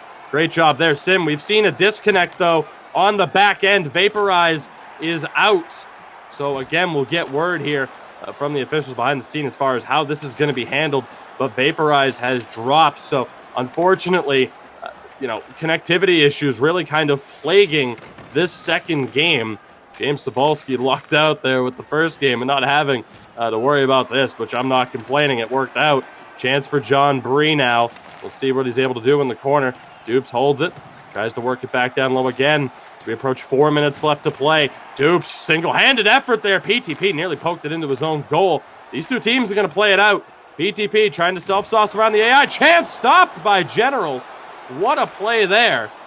As again, Sixth Sense back on the attack. General has been beaten, but he still had a tremendous performance thus far through this series in terms of some of the stops he's been able to make. So we approach 2 minutes to go here. Puck dumped out. Recovered clean by Dupes. See what happens again, though. Sixth Sense nearly walked away with that one. Guan was able to maintain control. PTP sends it around the back. Loose puck in front. Recovered by AI Vaporize. As we, again, have a quick final minutes. Sixth Sense right now. Time running out. Again, we'll get clarification as far as what the disconnect may mean for the sake of this result.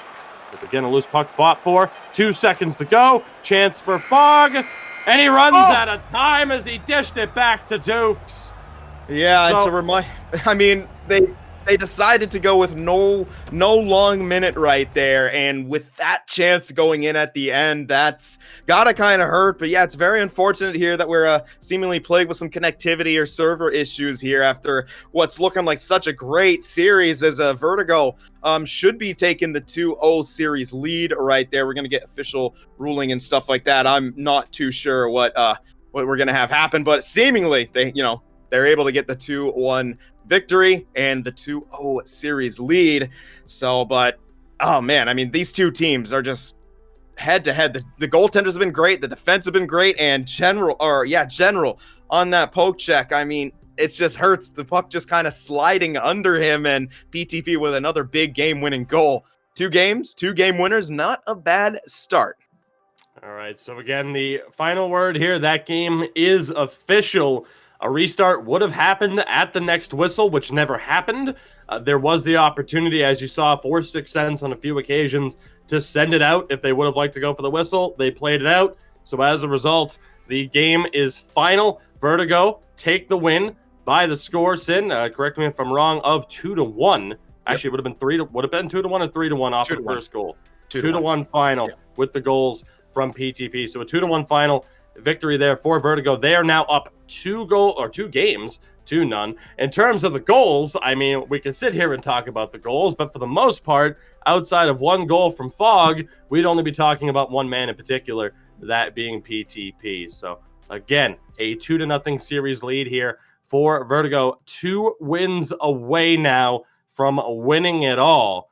Again, as you get a look at their journey thus far, taking that first round matchup over Nasher and Montage Moment, they went on to defeat Entourage in 5, and now again, Sin just 2 wins away from winning it all here. Sixth Sense, it's a tough road back. It was a tough road here to begin with. 6 games over Phantoms in the first round.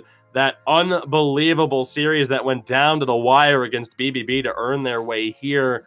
Are they going to be able to work their way back here again? You talk about the connectivity issues thus far and how that's playing out. And ultimately, that can be disruptive to your momentum, in a particular situation like this to begin with, let alone when you are trailing in a series against a team the caliber of Vertigo. Absolutely. I mean, Vertigo's a great team. You know who else was a really great team? BBB. And Sixth Sense was down 0-2 against them as well. Found a way to inch back and get that Game 7 overtime victory. So I would not count them out. And with how close these games have been, I mean, to me, it doesn't feel like a 2-0 series for one team. This feels like a 1-1 series. But unfortunately, Sixth Sense on the wrong side of both of those, game-winning goals. So they're going to have to battle back here and get the wins. It doesn't matter how you get to the end of the road. All that matters is getting those 4 wins. And right now, Vertigo only needs 2 more. They're halfway there, potentially living on a prayer. Got it. I got him. I made him break. We did it, boys. I'm just letting you wallow in that one. There are occasions where you just have to let somebody just sit in the mess that they've made for themselves and let them realize what they've done. And that was one of those moments there. Golf claps in chat all around for that effort. Well done. With that, again, as we continue to set really? You pulled that one out? Of all the times you could have saved that for towards the final, you're pulling out Bon Jovi references at the end of game 2? It's the self-sabotage. Biggest stage, you got to pull out the terrible puns. What can you say? Fair enough. I know F5 Penguin Nick would very, very much approve of that. So as we continue to set the stage here for the rest of this series, again, we are covering the entire series for you here tonight, no matter how long this goes. Knowing our luck, we will be here for 7. There's going to be 17 overtimes. So buckle up, grab a drink. Do people eat popcorn anymore? If you don't, you should. Popcorn's fantastic. But, point being, you didn't have plans anywhere. It's quarantine time. So sit down and get ready because, again, Sid and I just tend to, we bring overtime games. Mm-hmm. We do. It's our curse. It is our curse. And ultimately, I think we're going to see more competitive games here. Not that one, again, wasn't competitive, but, of course, the overtime, that wouldn't really happen. In that setting, it would have been a little bit of a weird situation there, though. But all in all, we'll see how this one plays out. Sin, again, we've kind of talked about it. What is it going to take for Sixth Sense to get back into this one now down 2-0 in this series? I mean, it's tough to pick something out. They've played so well, all things considered. It's just that Vertigo has just been slightly better. I mean, if you're Sixth Sense, I think take a few more shots. I love that they're looking for those big, high-quality opportunity chances, but if we remember back to how they beat BBB, it's when they kind of start taking some shots and crashing the net. I mean, John Bree got a few goals on the doorstep, and they turned out to be huge. The game winner in Game 7 was a goal, off a bouncing puck on the doorstep. So I think Sixth Sense got to remember, how they kind of got here and look back to that for success. They are just coming off a pretty large title win, so they are kind of, riding the wave of that. But, think back to the semifinals here against, the competition of the NACL and take a few more shots here in Game 3. Open things up, because if you're, at this point, they're almost not, I wouldn't say backs against not technically backs against the wall, but you're getting to it down 0-2 in a series. Absolutely. As again, chat going off right now. You love to see it. You love to see it. We also love to see, again, the action here in the final. Sin, we are just about good to go. Game 3 is upon us. All the pressure in the world on Sixth Sense. They need to come up with this one. Otherwise, they'll be facing a 3-0 deficit for Vertigo. Continue to do what you've done. Pretty straightforward, pretty simple, and continue to feed the hot hand in PTP, as he might be able to continue to lead the way here. Although that said, Sin, if you do start to cover one person a little bit too much, it will open up opportunities for others. Absolutely, and, Scary Joey and Jakku, no slouches on the offensive side of things, so Sixth Sense got to continue what they've done defensively so far, as they're now in the dark jerseys with a chance on home ice to bring this back. See what they can do here, and again, how is the disconnect issues in Game 2 really going to continue to be on the mind? Do a huge opportunity there. Just doesn't find its way through. Great job on the block in front yet again, but how heavily is that going to weigh as you have to sit here and try to refocus? Really a gigantic hit there. Tremendous opportunity. At Vertigo, though, still having the puck in the zone. Chance again for PTP. Just wasn't able to make it happen. So Sin, already we've seen some huge chances offensively. We've seen some hits already. Very intrigued to see how this one continues to play out. But like I said, the mental game might be just as important as the battle on the sticks. Chance in front. Sixth Sense score. It didn't take long. They're able to find the back of the net. And Sin, who else would it be? It's the captain, John Bree. Sixth Sense get the goal that they needed to really kick things off.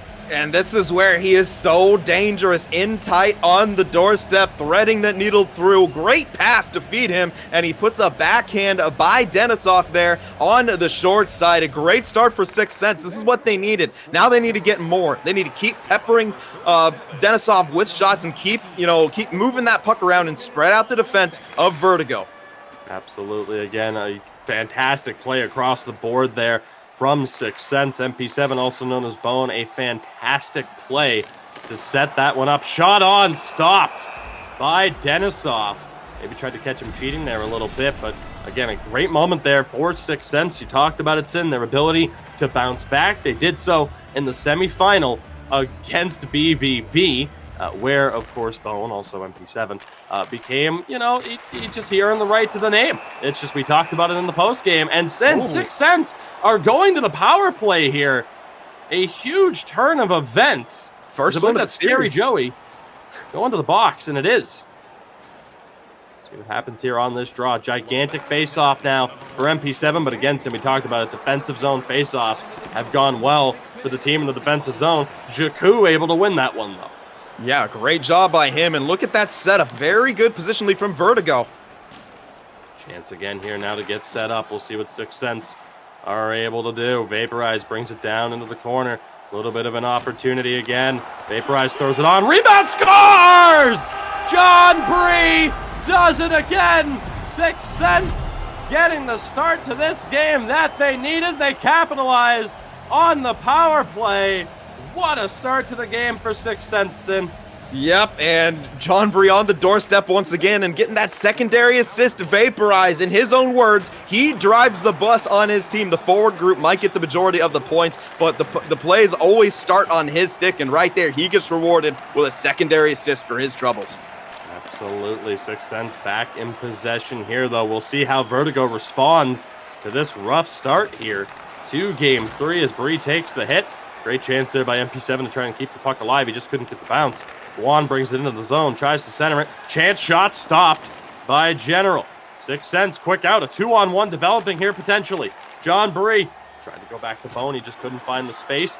Great play there by Bone on the back check though. And again, it's Vertigo on the counterattack. PTP tries to work his way through. Main goal scorer here, the only goal scorer for Vertigo in this series. Shot on, stopped, the rebound. Shot again by PTP. A little bit of trouble there for Vaporize, trying to clear it out. As a result, Vertigo still on the attack. Chance for Jakku, bumped off the puck though. Can Dupes get this puck out clean? He can. Finds Fog, draws the trip. Guan's going to the box in. 6 Sense back to the power play. Uncharacteristic start here from Vertigo. Definitely. We usually don't see them taking a whole lot of penalties. They've taken 2 thus far here. The first 2 of the series, both going to them. Great face-off win, though, right there by Scary Joey. So they're able to kind of prevent 6 Sense from setting up on their power play early, but that didn't seem to hamper them too much last time. Let's see. Just under 6.5 minutes to go here in the first period. Fog works it up to Vaporize. He has space, tried to send it on. He couldn't do it. Great job by Jakku to get in front of that one. Kills a little bit more time before sending it all the way down. 1 minute to go on the man advantage here for 6 Sense. Miscommunication there, though, and another free zone exit for Jakku, who is down and back to his feet. Must have been a huge light hit there. Shot on. Stopped by Denisov. Chance again. Vaporize tries to throw it on. Fog recovers the loose puck. A little bit of a bump there from PTP. Great job by Vertigo to get this one out. We're back to 5-on-5. Much better kill there from the number 1 seed. And they're back in possession here. Again, it's going to be 6 Sense this time. Going to the box. Again, there's another call. This time, though, send the other way. I didn't even see the infraction. Hopefully we get a look at it here, as I'm not sure who's actually going to be sitting here. It was showing Guam, but obviously his team's going to the power play.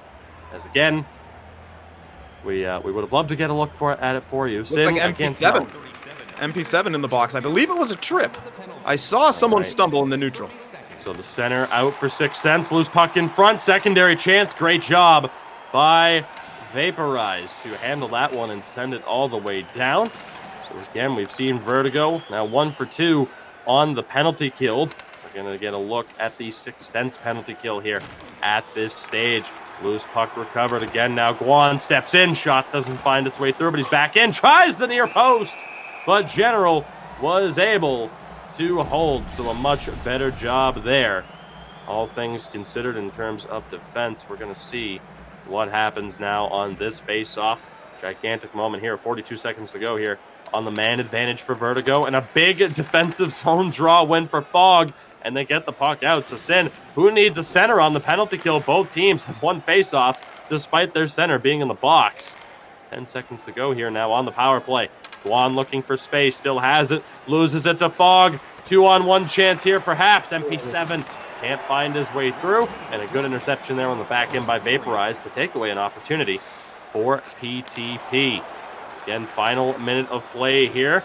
6 Sense. Look like they're going to wind up here for the one final strike before the period ends. MP7 sauces it on goal. Loose puck recovered by Jakku. He'll send it down, and they'll kill the clock. So Sin, a picture-perfect start for 6 Sense in a must-win game. Absolutely, and I mean, it doesn't get much better than a 2-goal lead after the first, but the only problem for them is it's just after the first period. There's still plenty of time for Vertigo here to come back, and they started getting some pretty good chances there. I really liked Guan coming in and looking like he was passing behind the net right there, but he cut out front, and I think he fooled almost everyone besides General, who straight up hugged the post right there and did a great job of closing it off and not allowing Guan to get that. And then 6 Sense back the other way as the period was coming to a close. That sauce on the net, as you mentioned, and they crashed in the net again. I'm liking them getting back to that kind of strategy. I think that wasn't as present, in the first 2 games as it needed to be, and they might have, gone down in that series because of that. As you can see there, an 8-3 shot advantage. Definitely seems like their mentality has changed from looking for the perfect opportunities to shoot first. So, I like it. They got the 2-goal lead. I think they need to continue it, but keep locking it down defensively because Vertigo is definitely going to have something to say. Absolutely, as we are just about ready to go here for the start of the second period. Again, a huge moment for 6 Sense to take the lead when they have. Again, Vertigo up 2-0 in this series. Vertigo, the #1 seed throughout the regular season. Of course, in the playoffs here, and they've lived up to that reputation, but Sixth Sense putting them in trouble. We know that Six have the ability to battle back. They did so against BBB. Shot on there. Doesn't find its way through. Opportunity, though, here still on the rush. See what happens on the counterattack here. Now again, Sixth Sense trying to work their way through, but there is no rush opportunity when Vertigo have the chance to set up. They try to find some space, unable to do so. Fog having a bit of trouble. Great job by PTP on the forecheck, but Sixth Sense again able to come up with it. Vaporize with a bit of space here to work with. Now down in the corner, down low for Fog, back for John Bree. Tried to test the near post, was just unable to do so. Again, now Vertigo going to take their time, prioritizing possession. Going to dump it in, though, testing Dupes on that left-hand side, but Dupes is able to, again, rise to the occasion on that particular stop. Big spin by John Bree. Still has it. Shot doesn't find its way through. Delisle was able to get a piece of it. Kick back to the point. Vaporize again. Looking for space. Tried to find Dupes, and they're offside. So, Sin, so often on the dump and chase, you'll see teams target one defenseman. And it's almost a sign of disrespect with them saying, we don't think you're very good. We're going to be able to dump this in, and you're not going to be able to handle it. Dupes has done a great job thus far in being able to handle the dump-in attempts here from Vertigo throughout the series. Absolutely. Oh, wait, 2-on-1 developing. Bit of space here for Jakku. Down the half wall, kicks it back to Guan at the point. Again, Jakku, he's on the backhand. Joey looked for the extra pass. He couldn't find it. Chance here. Dupes stepping up. Tried to find Fog on the pass. He couldn't get it. Here come Vertigo down the other way. Trip. Shot. Doesn't find its way in. And that might be a break here as Dupes will be going to the box. So we sing his praises 1 second. He's forced to take a penalty the next. Vertigo go back to the power play. They're 0 for 1. But a goal here will get them right back into this one. Guan, bit of space, hits Jakku. Down in the corner now again, back to the point. Guan finds Delisle, doesn't pull the trigger. They're looking for one shot. They find it. It doesn't go for Guan. May have been blocked down in front. This one sent all the way down. But a good bit of puck movement in the early stages here from Vertigo set. Definitely, and they're really starting to get their legs going here on the power play. And this is their chance to get back into it. Delisle at the point, back down low for Jakku. Has a bit of trouble with John Bree. Now around the back of the net, recovered by Bree. MP7 a bit of trouble. He comes up with a chance here, perhaps short-handed. Tries to sauce it into the corner, but Fog wasn't there. Guan gets past MP7, poked away. And Sim for the second time now. Sixth Sense, a successful penalty kill. See how Vertigo respond. Bit of trouble here. Fog has it off the pass from John Bree. Great job from Guan. Loose puck still doesn't find its way as Denisov is able to make the most of that one and cover it with 9:57 to go. Yeah, perfectly defended by Guan right there with the defensive skill stick. And Fog, I mean, especially being a lefty there, wasn't much better that Guan could have been to defend against that. Then the puck just kind of sat there. A bit of a scary moment for Denisov, but he's able to get the cover in the end. Delisle able to hit Fog. We'll see if he can work his way through the zone. Miscommunication there, though, with John Bree. Again, has both goals in this game for Sixth Sense. Vaporized, bit of trouble with PTP. Still able to maintain possession. Knocked off there, though. And Vertigo recovered. They do. PTP looking for space. Quick passes with Delisle. He couldn't pull the trigger. Good stretch pass here to hit Fog. Guan's with them. Fog has a step, throws it in front, but he can't get it through the traffic. Big spin move there by PTP. Great cut into the middle. Shot, tried to pick the corner. The General just flashes the leather. What a stop there. Sin, tremendous skating on display, though, from PTP. Yeah, PTP is really kind of driving the Vertigo offense right now, and that's, while it's great to have him stepping up, someone else from Vertigo here is going to have to produce some offense. PTP has all of the goals for Vertigo right now. In general, while he's done fantastically, I mean, if you're Vertigo, you really got to be finding some offense from some other areas right now as well. Pressure from Bree and MP7 doesn't pay off with the opposing blue line. Vertigo in the zone, loose puck, recovered, and scores! Scary Joey get the puck to the net, and good things can happen. Vertigo are on the board. Ask and you shall receive. PTP, not the goal scorer. It's Scary Joey getting his first of this series right here, and Vertigo back within one as they look to try to split the D right there with another quick entry, but Sixth Sense on the counter. Quick pace here. is the way I'm going to sum that one up. We'll see what happens here. 6 Cents back on the attack, but not for long. It's PTP not able to, or is able to make the pass, not able to stay onside there. I'm not sure actually who made the jump. So we're not going to place the blame on PTP, but a big face-off coming up here in the closing moments of the second period. 3:22 to go here. Again, game 3, Vertigo up 2-0 in this series. The championship round. Great poke check there by Jakku. Able to knock that one loose. Vertigo back in possession. 2.5 to play. They go for the big stretch pass. Jakku still fighting for it. Comes up with it. Hits the side of the net. General's able to keep that one out. Sin, what a play. The quick bang play from Vertigo nearly paid off. I like it. A slap pass there. Not the typical off the backboard slap pass. And Jakku almost burying one. Almost becoming yet another goal scorer for Vertigo. Oh. Chance there. Another good opportunity off the draw. Vaporize having a little bit of trouble. He's able to hit Fog. Big step up hit from Guan. No charging call on the play. John Bree looks to find his way through. He gets hit. Vaporize bumped off the puck. MP7 recovers. Down low in the corner. Joey's able to send it around, but 6 Cents is there. Great out there by Delisle. 2-on-1 here. Final few seconds. PTP denied. Loose puck is covered by General. What a stop there. PTP just tried to bomb it home, but General was able to make the stop. One final chance here, perhaps on the draw. 3.9 remaining. 6 shots to 1 for Vertigo here. Can they make it 7? The answer is no. So Sin 6 Cents not able to add to their lead. The lead is down to 1. It's now 2-1 heading into the third period here.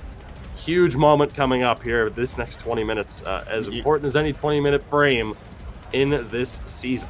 Yep, and great pushback from Vertigo there in that last one. And, finally getting an additional goal score from PTP. I'm a little bit, intrigued by Vaporize's decision-making there on that 2-on-1. He left PTP to go deal with the man entering the zone, and he had MP7 over on that side as well. Maybe they communicated in their headset that MP7, maybe wouldn't have been able to catch up to him, but either way, a risky play there by Vaporize because it gave the leading goal scorer in this series of Vertigo a shot to the net, but with Scary Joey finally putting up some offense from Vertigo, and, it's good for them. They're going to need, some more people stepping up here.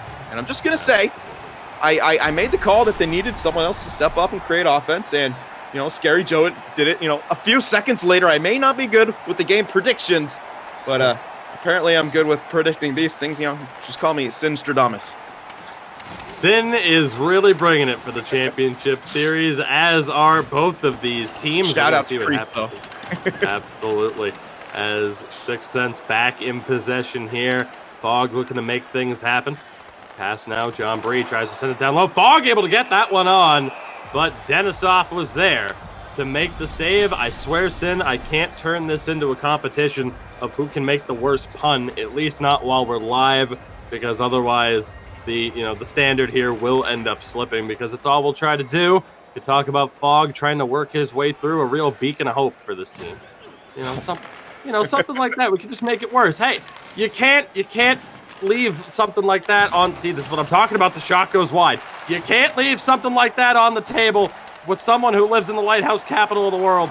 Opportunity again now for Vertigo. 6 Cents, though, in response. John Bree trying to find the pass over to Fog. Defended extremely well by Guan on that attempt. So, again, we will just let the pun game go. Big step up by Jakku. The spin move. Guan down low. Has it. Throws it back across. Nobody home, but PTP is able to get it back. Joey sends it down low. Great movement from Vertigo. Just not able to find that one extra pass into the slot to get that A-grade opportunity. As Guan finds PTP, great bump in the back there. The two players there to pressure him. Shot on is stopped by General. Again, these two teams going head-to-head. 6 Cents, though, still in the lead here down the back stretch of this third period. And General just seeming to get better and better as these playoffs wear on here. Big reason they're here in the first place. Opportunity for Delisle. He finds Jakku. Tried to hit PTP. Good interception there by Vaporize. Chance now again. Vaporize always trying to lead the charge. As Scary Joey Sin, for the second time in this game, is going to be taking a seat. 6 Cents to the power play. Yep, and this is a huge opportunity for them to get the insurance marker. Still a lot of time left. They need to get a goal here, I feel like. Absolutely huge chance here for Vaporize. Will he pull the trigger? Hits Dupe. Shot goes just wide. The puck is sent down by Delisle. So a good chance there for 6 Sense here in the early stages of this man advantage. See what they can do here. Can Vertigo shut down the blue line despite being a man down? Vaporize dances his way through, loses it to Jakku, who can't clear it all the way down. Puck's into the corner, Vaporize tests the near post. Loose puck is found. It was behind him, but Denisov able to come up with the cover. A scary moment there for Vertigo, all things considered, with Scary Joey in the box. Yeah, and a sneaky little play right there from Vaporize. I almost feel like that was a sauce there. He was just kind of guiding it towards that area of the ice. Dupes has it. Couple of options. Back for Vaporize. One-timer, no deflection. And if there was, it didn't have the outcome that they were looking for. Another big stop by Denisov here on this penalty kill for Vertigo. And a great job of kind of finding those rebounds and preventing 6 Sense from getting a lot of momentum here on the power play. A lot of whistles, a lot of chances to win a faceoff as they did just then and get the clear. ATP is able to send that one all the way down, so one more chance on the rush here before the man advantage expires. Vaporize runs straight into Jakku, and that will end said man advantage. So we've hit the halfway point here of the third period. Another successful kill for Vertigo. We're going to see what Guan can do as he charges over the line. Jakku had it for a moment, but ended up losing it. Chance now again here for 6 Sense on the counterattack. Dupes able to sauce it into the zone, but nobody there. Be on the receiving end of it, at least nobody that he would have preferred. Be on the receiving end of it. Chance here for Guan, tries to work his way through. A little bit of miscommunication here. Great job by 6 Sense to hold Jakku offside. Call it gamesmanship there. Sauce pass for Jakku doesn't go through. It was a good look from PTP. And again, now the opportunity. MP7, a bit of space. Has it on the half wall, looking to step in perhaps. Back to the point, Vaporize step, deflection bid, just doesn't go. MP7 couldn't get a clean hit on that one. And again, now 6 minutes to play. Vertigo on the attack. Scary Joey down low into the corner, now quickly back to the point. The one-timer's blocked. Delisle avoids a dangerous situation. Shot in front, still doesn't find its way on net. MP7 looking for space, can't find a way through. Here's Fog now. What can he do? Double team pressure. Great job by Vertigo. It's PTP and Guan on defense. Now here's PTP on the counterattack. You know what, Sin? These things happen. These things happen. You have Joey, you have Jakku, you have Guan, but then you have PTP. And it's easy to get caught up sometimes as the defense got caught up there. Puck still loose and recovered by Vertigo, but not for long. Great job by Fog. Still pressuring. John Bree able to recover. A little bit of space there, though, to try and make a move. Wasn't able to take advantage of it, but a great job there to help win it back. Fog still has it. John Bree looking. Tried to toe drag in to get a little bit of space, but just couldn't find it. Final minute to place in. Here we go. Vertigo back on the attack, but for how long? Jakku shot. Rebound handled by Dupes, and a chance for 6 Sense on the other end. Fog over the line. MP7 the space. Can he pull the trigger? He can't. Jakku is there to help out on defense. As it's Guan looking to get over the line. He gets crushed by Vaporize, but his team maintains possession. Over the line now. Again, looking to maintain possession. Shot on, doesn't go. Back in front, stopped on the backhand. Huge chance for Jakku there. General comes up big again.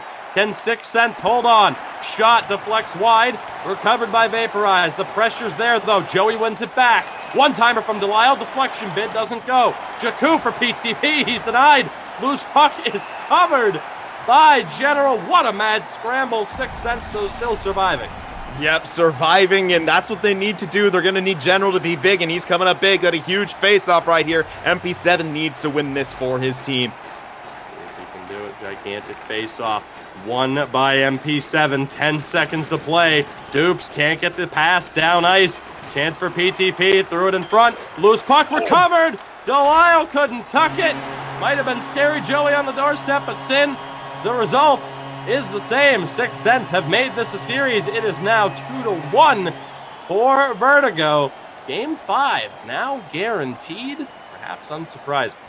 Yeah, I mean, we expected a very tight series, and every single game now decided by just one goal. And oh, wow, I mean, just what a response there from 6 Sense. Exactly what they needed to do in that one to really bring the series back. And they got, the most important thing, that they got the dub right there. And, I'm really, was impressed by their response there. I think the first 2 games, while they played well and they got better as it wore on, I feel like they just weren't shooting enough. They came out in game 3. They shot the puck a lot more. They got rewarded for it with 2 goals, got the win. Vertigo, I think they're going to need more offensive contribution from everyone. In a lot of ways so far, their shutdown defense has been, their catalyst to getting a lot of wins. And, they've gotten a good amount of offense, but now that they're facing a team as capable of Sixth Senses defensively with General, who got hot at the right time and just seeming to make save after save after save, someone else on Vertigo is going to need to step up here. Guan's been trying, Delisle even trying there, but so far, PTP, Scary Jolie, the only goal scorers so far for Vertigo. Scary Joey, again, getting that crucial goal there at the end, but as we have talked about throughout this series, PTP being the main man for Vertigo. Will he get help? Time will tell. Jakku honestly has been a little bit snake bitten, I have to be honest. But again, we'll see whether or not they're able to find a way through, and that is really going to be the story of this series, is whether or not they are able to provide that help for PTP, because whether or not he's able to continue to score those goals, time will tell.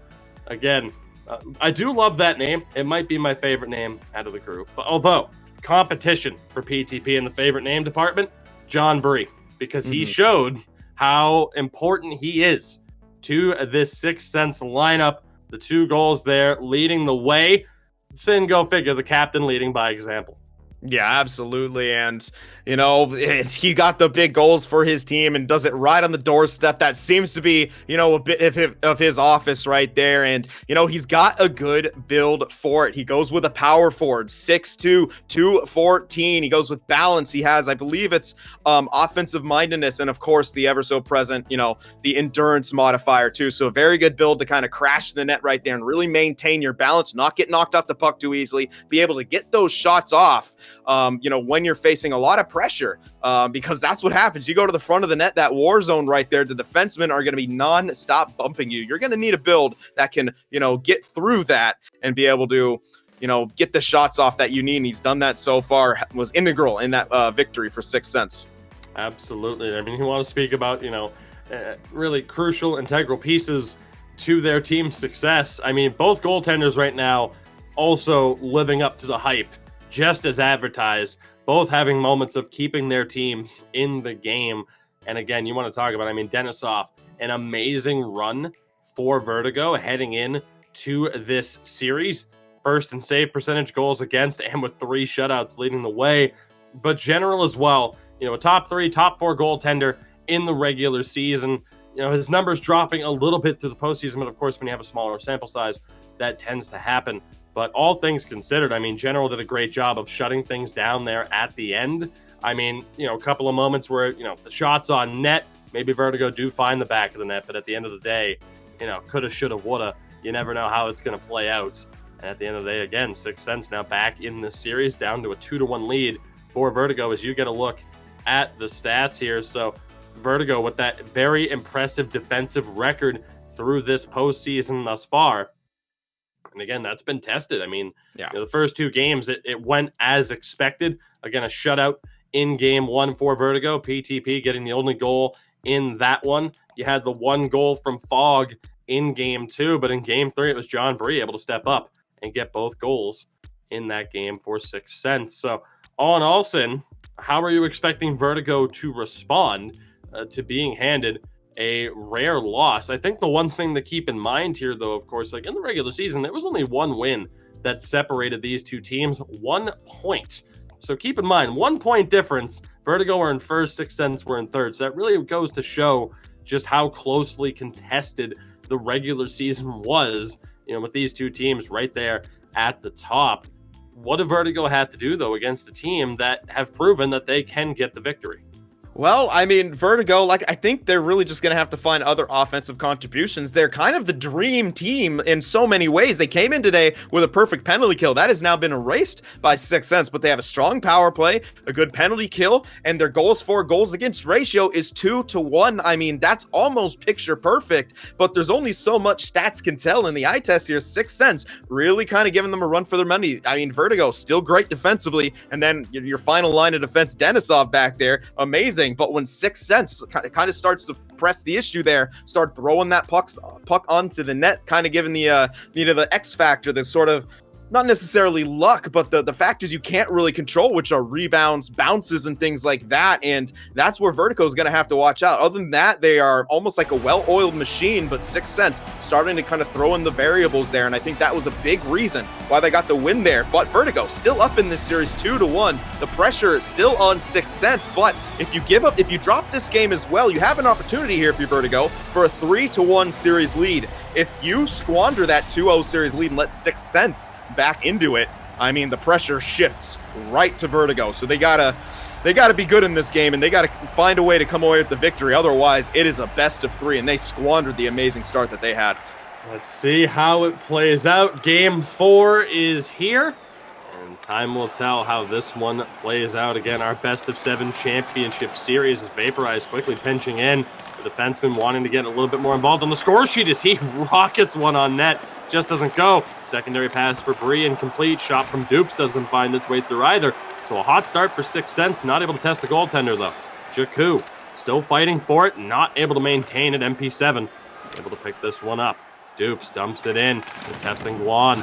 Great job there by Fogg to recover. Takes a huge hit from PTP, though, who's back in possession and gains the line. Tried the spin. Great job there by Vaporize, though, to shut him down.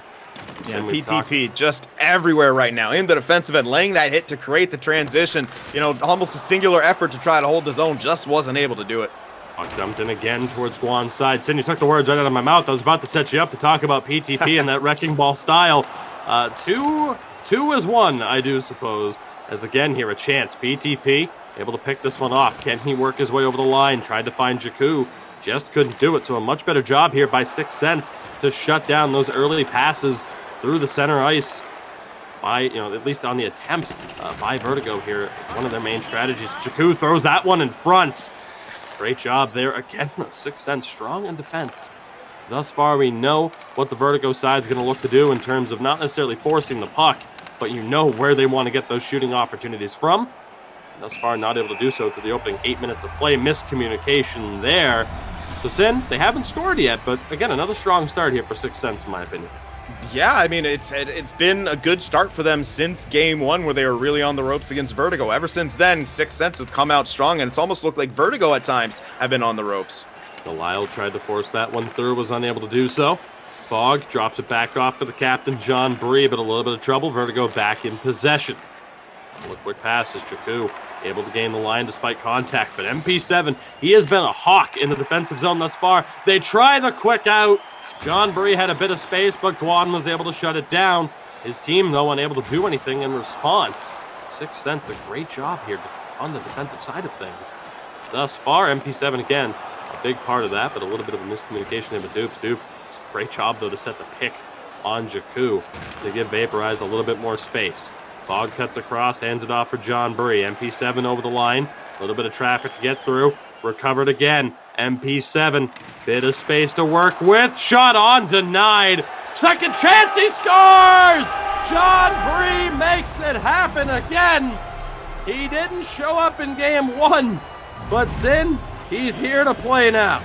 Yep, and he just continues to do what he does best, picking up the trash in front of the net. That time, an unassisted one, so must have gotten into possession of someone from Vertigo right there, and he stripped it and scored on the backhand as Denisov was struggling to recover right there. A tough break if you're Vertigo, but once again, 6 Sense showing the willingness to throw the puck into those difficult areas, and perhaps it's time for Vertigo to take a page out of that book and start doing the same, because once again, they are down early in a game. A huge goal there again for John Bree. So as mentioned in game 1 and 2, didn't exactly get off to as hot of a start as he would have wanted. But here, game 3 and now game 4, John Bree is here. He's ready to rock. And he's off to a great start. The opportunity again here, though. Jakku, can he find a way through? Unable to do so. Vaporize was down and out on that one. Chance now again, though, for Vertigo as they dish it back to the point. One-timer blocked by Vaporize. 5 minutes to play now here in the first period of game 4. Chance again here now for John Bree. Knocked off the puck. MP7, good positioning. He's going to win this one back.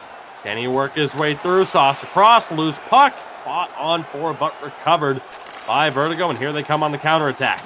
PTP. Now it's Guan. Delisle, a bit of space to step in. Tries to get it down low for Jakku. Shot stopped by General. Great job there for the netminder. of Sixth Sense to not cheat over and predict the pass. He takes the shot and makes the play. Perfectly played, and that's what Jakku was kind of banking on, him to cheat right there, and he can sneak it short side, but General has been on point for his team so far in this series. Delisle dishes it down low. Jakku again looking for space. Guan has it now. Opportunity to step in, takes a huge hit from Vaporize, the defenseman down and out, but while on the ice, he blocks the puck. Phenomenal job there, as Vertigo ultimately able to recover, get the possession back. So even when he's down, Guan's making plays, making money moves. PTP cutting in, still has it here. Opportunity to send it across. Jakku recovered, tried to throw one on. The pressure was too much. Shot on the rebound. Potentially there for Scary Joey, but again, General on point with his rebound control so far. Yeah, good patience right there from both Jakku and PTP, kind of hesitating before taking the shot right there, and they got a chance out of it, but General swallowing up these rebounds. Chance now again, Vaporize is going to be able to make it happen through the neutral zone. Hits Fog, burst of speed, bit of space, but a great job to take away the chance in the dying moments. What a goal that could have been for Sixth Sense, but instead, Sin, the score will hold heading in to the second period. So again, a strong start really for both sides, just not able to really put the plays together for the most part, with the exception, of course, of John Bree. You see him walking down the tunnel there. Again, what a way for John Bree to really get established in this series over the last 4 periods of play or so. Yeah, and we talked about in the last series, we talked about Fog so much, he was really leading the way, but when it starts getting into the nail-biting time, the gritty time, the clutch time, it seems to be the captain, John Bree, who starts coming up with all these big goals. He did it again here in the first to give his team the lead, and it's a great job from him. And Vertigo, only with 2 registered shots, they did attempt a lot more, but Sixth Sense doing a much better job defensively. And Dupes, we don't mention his name too much, but I guess, when you're a more defensive-minded defenseman, you see Vaporize driving plays so much, it's kind of to be expected, but he is, a fantastic stalwart back there on the blue line and never really seems to be fazed by anything, always making the right play there for Sixth Sense. And Vertigo now kind of have to be looking at themselves and being, okay, we had a 2-0 series lead. We dropped a game. Now we're down in this one. How do we get back to what we were doing there in the first 2 games? They got to find something, and they got to find it quick. Vaporize, a little bit too much dancing there as Guam was able to pick that one off. Sixth Sense, though. Try to recover as Vaporize sends that around the back. A little bit of trouble on the forecheck. Great pressure by PTP. And Jakku just not able to come up with the puck on that attempt. Chance now for Dupes. He gains the line. Defensive defenseman willing to step up. Tried the near post. Just wasn't there. Good job there, all things considered, by Delisle to take away that chance. Dupes looking to step up a little bit.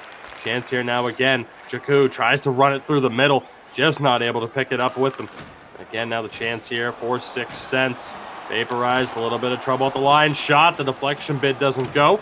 Recovered now. Fog taking his time. Has options, goes low. Cycled back to the half wall. A little bit of trouble for Jakku. They're not able to get it back here. Vertigo, the shot, the chance there by MP7. Tried to pick the corner blocker side. Just wasn't able to hit the target. And now a chance on the counterattack. Scary Joey trying to work his way through. But again, Sixth Sense really tightening up defensively at this stage of the game. Shot on, stopped by Denisov. We've talked about General's rebound control. Picture perfect there from Denisov. And it's starting to get to that point of worry. I wouldn't say worry, but definitely concern now for Vertigo, as Sixth Sense, you mentioned it, really shoring up the blue line there, not allowing them any easy zone entries. A little bit of trouble there. Vaporize gets away with it, though. He's able to intercept the follow-up pass to Jakku. Still in possession here, trying to work his way into the middle. Just unable to do so. 7.5 gone here in the second period of Game 4. Again, the finals between these 2 teams. Jakku now in the corner. A little bit of trouble, but Joey's there to back him up. Back to the point. Delisle tried to send one on. Picked up. Opportunity for Bree. Great job there, though, by Guan to step over the middle, Sin, and help take that one away. That could have been extremely dangerous. Yeah, and it was the perfect timing for him to do that, too, at the blue line. That's the only time he could have done that. If he waited any longer, they could have had the cross-ice pass and almost a mini breakaway. Great defense there by John Bree yet again. Pass from Fog to Vaporize, having to take a little bit of a tour of the neutral zone here, trying to find his way through. Runs into PTP. Vertigo back on the attack. Trouble at the blue line, though. Great shot by Sixth Sense yet again. PTP, though, still fighting for it. Ultimately, Sixth Sense back in possession, though. Fog poked away by Guan. He's still going to fight PTP for it. MP7, backhand, can't find the space to get the shot off. A defensive battle developing here. Not all that surprising, but both teams now extremely aggressive on the forecheck. But again, Sixth Sense able to survive that chance. Jakku just cannonballing his way through the neutral zone, trying to come up with that one. We've seen PTP score off of a similar interception attempt. This puck down in the corner. Guan going to have to fight for it. Fog nearly came up with it. 5 minutes to play now. Chance again for Jakku, trying to work his way through the line, or through the neutral zone and over the line. He's unable to do so. 4.5 to go. Because again, both of these teams just fighting, scrapping for every opportunity. But the next goal, if there is one, the most important to date. Shot fired wide. Great chance there for Jakku. He just couldn't hit the outside corner. Looked like he was going for the low outside corner on the far side. Chance here, though. A little bit of space for Delisle to work with. Slap shot blocked by Vaporize. Under 2.5 to go. Fog trying to work his way through. Finds John Bree. Tried to go back to MP7. He just couldn't get the pass. 1:40 to go now in the second period. Sin, are we going to see another registered shot is the question. Well, it's a tough question right now. Both teams really being outstanding in their own neutral zones and not allowing any easy zone entries. Again, it looked like, Bree was going to have some. Yeah, he just closed off so fast. Guan dumps it in. 7 seconds to go. Testing Dupes. They've tried to test Dupes the entire time. He turns it over there. Great block by Vaporize. And Sixth Sense survives. So again, they'll head to the third period, leading by 1. And Sin, I talked about it quite a bit. Vertigo testing Dupes. Again, you talked about these top teams targeting a defenseman on the dump-it attempts. Is it a sign of, we think, this guy's not very good? But in terms of those dump-it attempts, it's not happening for Vertigo. And as a result, a lot of broken plays. They only have 2 registered shots. Yeah, well, I think part of the strategy there is Jakku uses a very small build. I believe it's a 5'7" sniper, so a lot of speed behind that. They're saying, okay, we dump it to that, to that side of the ice. You should be able to be the guy that kind of, get in there on the forecheck and perhaps retrieve that puck. But Dupes has been steady back there, has been able to get there at all times. So, and Jakku, with that smaller build, he can't really lay the body as well unless he lines up a perfect hip check, which is very hard to do. So I'm wondering, as this moves on here, will we see a build change coming out from him, for something a bit bigger there so we can pressure Dupes a bit more? Again, an extremely fast sense of play here. No need for any wasted time. Bit of space for Fog. He can't tuck it. What an opportunity for Sixth Sense to double up the lead, but he just couldn't find the target. Not sure if Denisov was able to get a piece of that one. Huge chance there goes to waste. How are Vertigo going to respond? Chance again. Jakku can't tuck it. Huge opportunities on both ends, but neither player able to elevate the puck into the top corner and over the goaltender like they would have preferred. And that is a big positive of those smaller builds. Very slippery. They can sneak into areas that you don't quite expect them to maybe get into, sort of uncontested. And, it was a good job right there, but an even better save by General. Chance here for Fog. Throws one on. The rebound was there, but handled well by Denisov. Vertigo back in possession. See what they're able to do here. Delisle looking to gain the line. He does, but turns it straight over to Fog. Can he make his way past Guan? He dishes it off instead. Chance again. Tries to go down low for John Bree, but Dupes wasn't able to make the play. He's going to have to make one here. Has trouble. Jakku tried to go back over for PTP. What an opportunity. Just didn't come to fruition. Vertigo back in possession, but both teams right now playing with fire defensively, giving up some phenomenal chances that just haven't found their way through. Similar to Vertigo there on that rush. Can't find their way through this one offside with 13:20 to go, Sin. Yeah, and an incredible intercept there by Vaporize to stop that from going over. I believe it was PTP sitting on the doorstep. A good look by Jakku, but unable to make that all the way through. Good job by Vaporize clogging up the passing lane. Vertigo find their way through is the answer. This one poked all the way back and recovered by Guan. We'll get Vertigo reset. A bit of space here. Finds Jakku over the line. Extra pass. Scary Joey still has it in the corner. Now down low. They cycle it all the way around. PTP takes the hit from MP7. Tried to go back down low, but MP7 was there. Couple of quick passes. John Bree back for Fogg. Again, now dishes it back. MP7 has a couple of options. Finds space into the corner. And a bit of a miscommunication there, though, as you can tell. I think John Bree wanted the one-timer. It just didn't go through. Vertigo back on the rush. PTB has it in the offensive zone. Finds Guan down in the corner, battling Vaporize. Can he come up with it? Scary Joey has it back to the point. Couple of quick passes. Shot deflection. Bit loose puck on net. Doesn't find its way past General.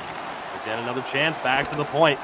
Into the corner now. Turned over, though. Vaporize reading Guan on that attempt. Tries to send it back up. Guan's there to contest it, but 6 Sense able to maintain possession. Under 7.5 to go.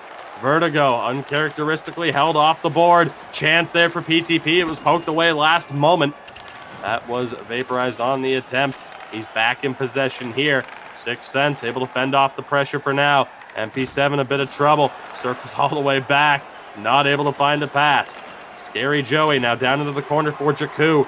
Vertigo trying to find space. Rat bid doesn't go. The defense was able to step up.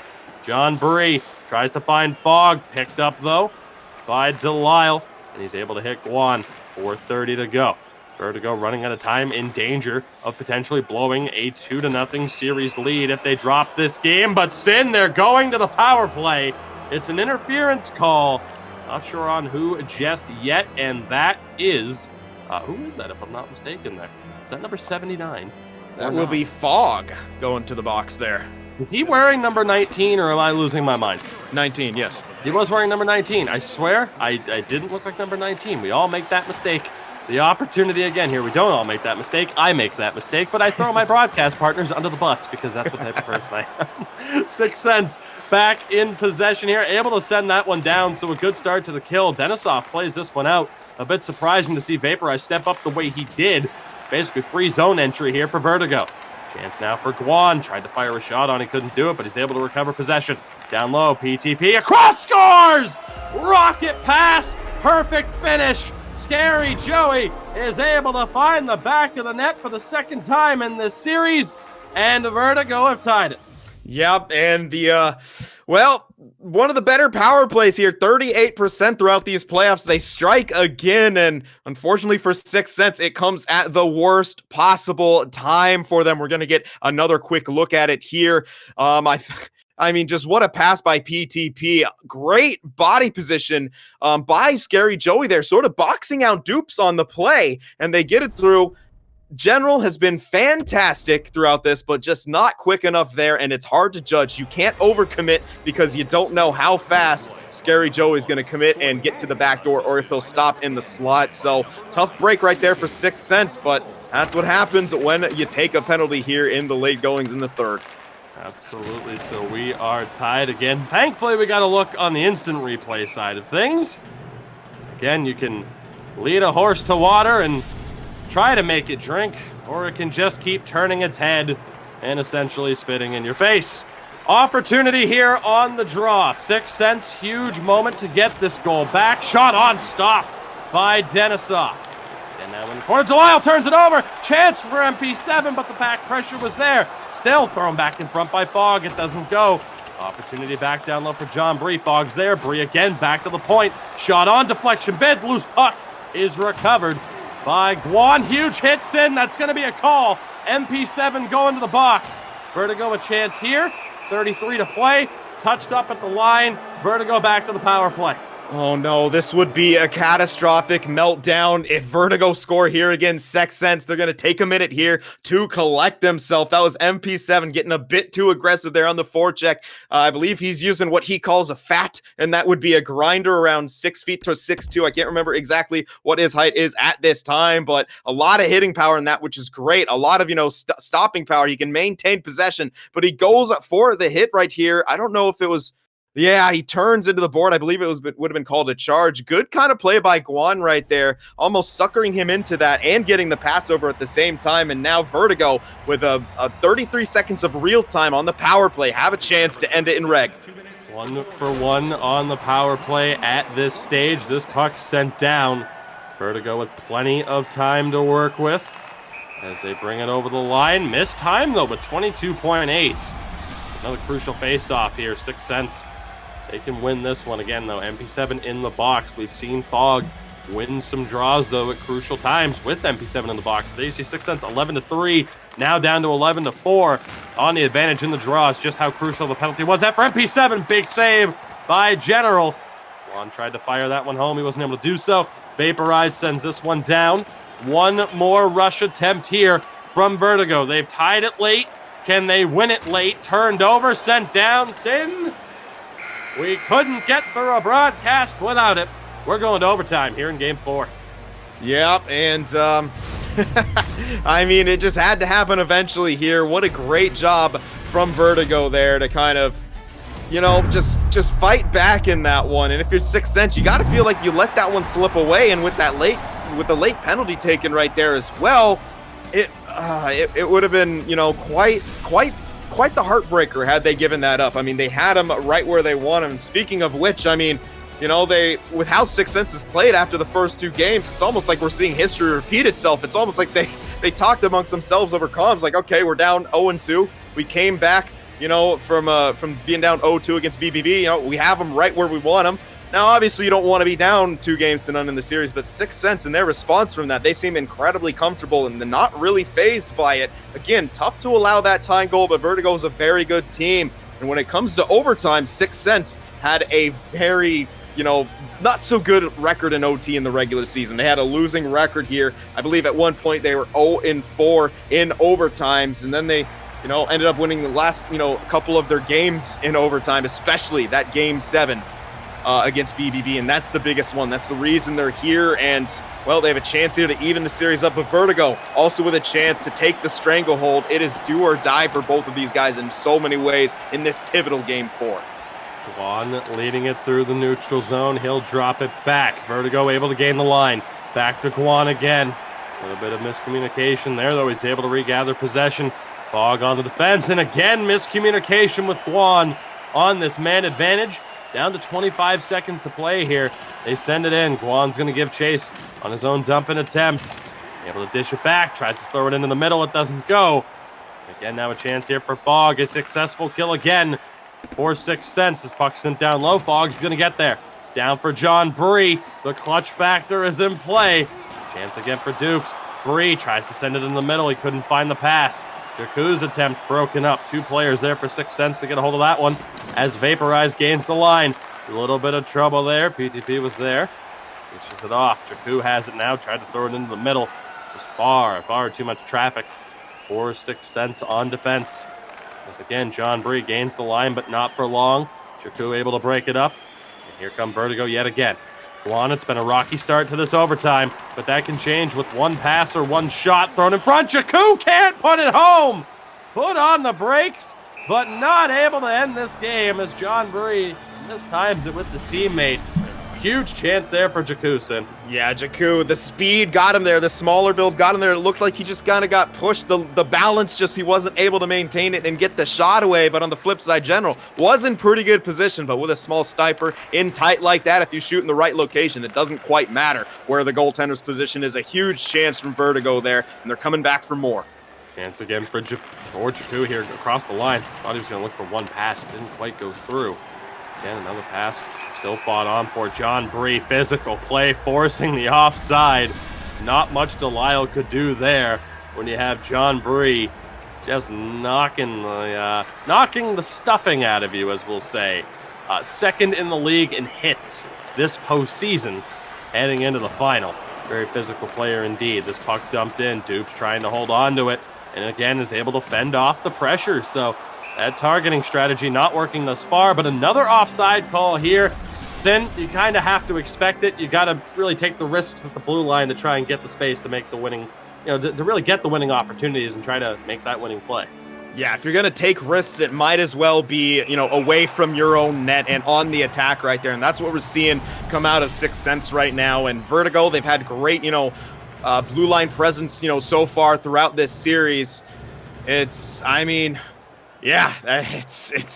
could go down to it. And both teams, not a bit of nerves here, but a bit more hesitation than we see in regulation. It's just kind of natural to be stressing a bit more in overtime here when the stakes are so high. Great job there by Vertigo to get possession back. We're going to see what Guan can do. A couple of quick passes, and again, another offside call. 10:32 to go here in this first overtime of what could be many, Sin. You can never really tell at this stage of the game. Yeah, I mean, it can go either way, and it can all happen so fast, too. We can see one team with an advantage. 6 Sense going for the dump and chase here. Vertigo going to the box. Not sure which player's going. It's another interference call. I think it's Jakku. It's PTP. Number 18, rather, or I thought it was number 18. It is rather number 10 with PTP. So a huge chance here for 6 Sense on the man advantage. They get the opportunity this time. Vaporize tries to throw it in front. Fogg got a piece of that for a moment, but Denisov is able to track it well and make the stop. So both teams trading power play opportunities here in the closing moments, or what could be the closing moments. Again, discipline right now proving to be a factor, or is it if both teams survive the bomb from the point? D-to-D one-timer for Vaporize. Unfortunately, it's not a hut game, it's not a versus game, and Denisov was able to track that one and make the save. Yeah, and Vertigo with a very strong penalty kill, perfect throughout the playoffs until now. 6 Sense the only team able to score on them, and they better hope that they don't surrender another one right here. This series is all evened up. Vaporize, a bit of space to work with after his team won it back down low. Vaporize tried to find Fogg, he couldn't do it. Jakku waits too long. MP7 is able to recover. Now into the zone, Dupes looking for a bit of space, has trouble with Jakku, who wins it back, but MP7's there to assist. Opportunity now for Vaporize. Backs glove save. MP7's shot tracked extremely well by Denisov. And this game continues on. D to D to D to D from P to P to P to P. But it's not working out right now with P to P in the box. A huge face-off one there by Scary Joey. 10 seconds to play. This one at least sent back to the neutral zone. So another man advantage opportunity goes to waste, but 6 Sense back in on the attack. Great interception there by Delisle. And now it's P to P. Looking for the pass, not able to make it. How I wish he was a defenseman, so the P to P, D to D could work out. MP7 for John Bree, it doesn't go! What an opportunity again! They just can't find the back of the net. Jakku looking like he's just a little bit more pep in his step after it was that close to being over. Chance for MP7 up the middle, poked away at the last minute. John Bree sends it back to the point, deflection bid, stop, rebound is there! And Sin, it's gonna be Vertigo going back to the power play if they need it. They have a free rush here. We're going to see what they can do. Willing to try to draw out the 6 Sense, trap game. Big spin from PTP. Looking for space. Finds Guan. He circles back. Running out of room. Finds PTP again. Looking to get it down low. And in front, he scores! The open shot. Jakku is finally able to find the back of the net in this series. And Sin, so close, yet so far for 6 Sense. So close, yet so far for Vertigo. They are 1-1 away from being crowned champions. Yeah, and what a time for Jakku to get his first of the series here. Just posted up in the high slot, and it was so smart by Vertigo there to kind of cycle and buy time because we saw the clock. It was ticking down. In overtime, it's the last, I believe, minute and a half or 2 minutes. That's actually real time. So it's almost like they were trying to buy some time before the power play so they can have an even longer one. Just really veteran play right there from 6 Sense, but then they find Jakku all alone there in the high slot, and with a sniper build, one time from that location, even if you react quick enough, sometimes it's just not enough there as General, unable to make the saves. Vertigo gets that amazing overtime winner to pull it back, and they got a 3-1 series now. Kind of dodging disaster there. Had 6 Sense won that, it's an even series, and you just blew, a 2-game advantage that you had coming into this one. Absolutely, and I mean, again, you want to talk about the overwhelming presence offensively of PTP, setting up that goal in spectacular fashion. I mean, we talked about it right now. 3 goals leading the way for Vertigo in terms of goal scoring through this final, but he's not just a goal scorer. We knew that coming into this series, and it was proven then and there that he can also set it up if need be, and he does it there. So again, a fantastic job, all things considered. Jakku finally getting on the board, and perhaps that is the crucial thing right now when it comes down to it for Vertigo.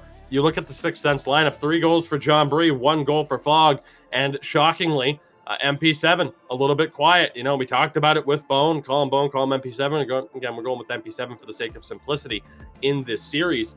But he was off to such a hot start through the first round of the playoffs. Semifinal, he quieted down a little bit, and we really started to see Fogg and John Bree take over. And now here in the final, he's still a little bit quiet.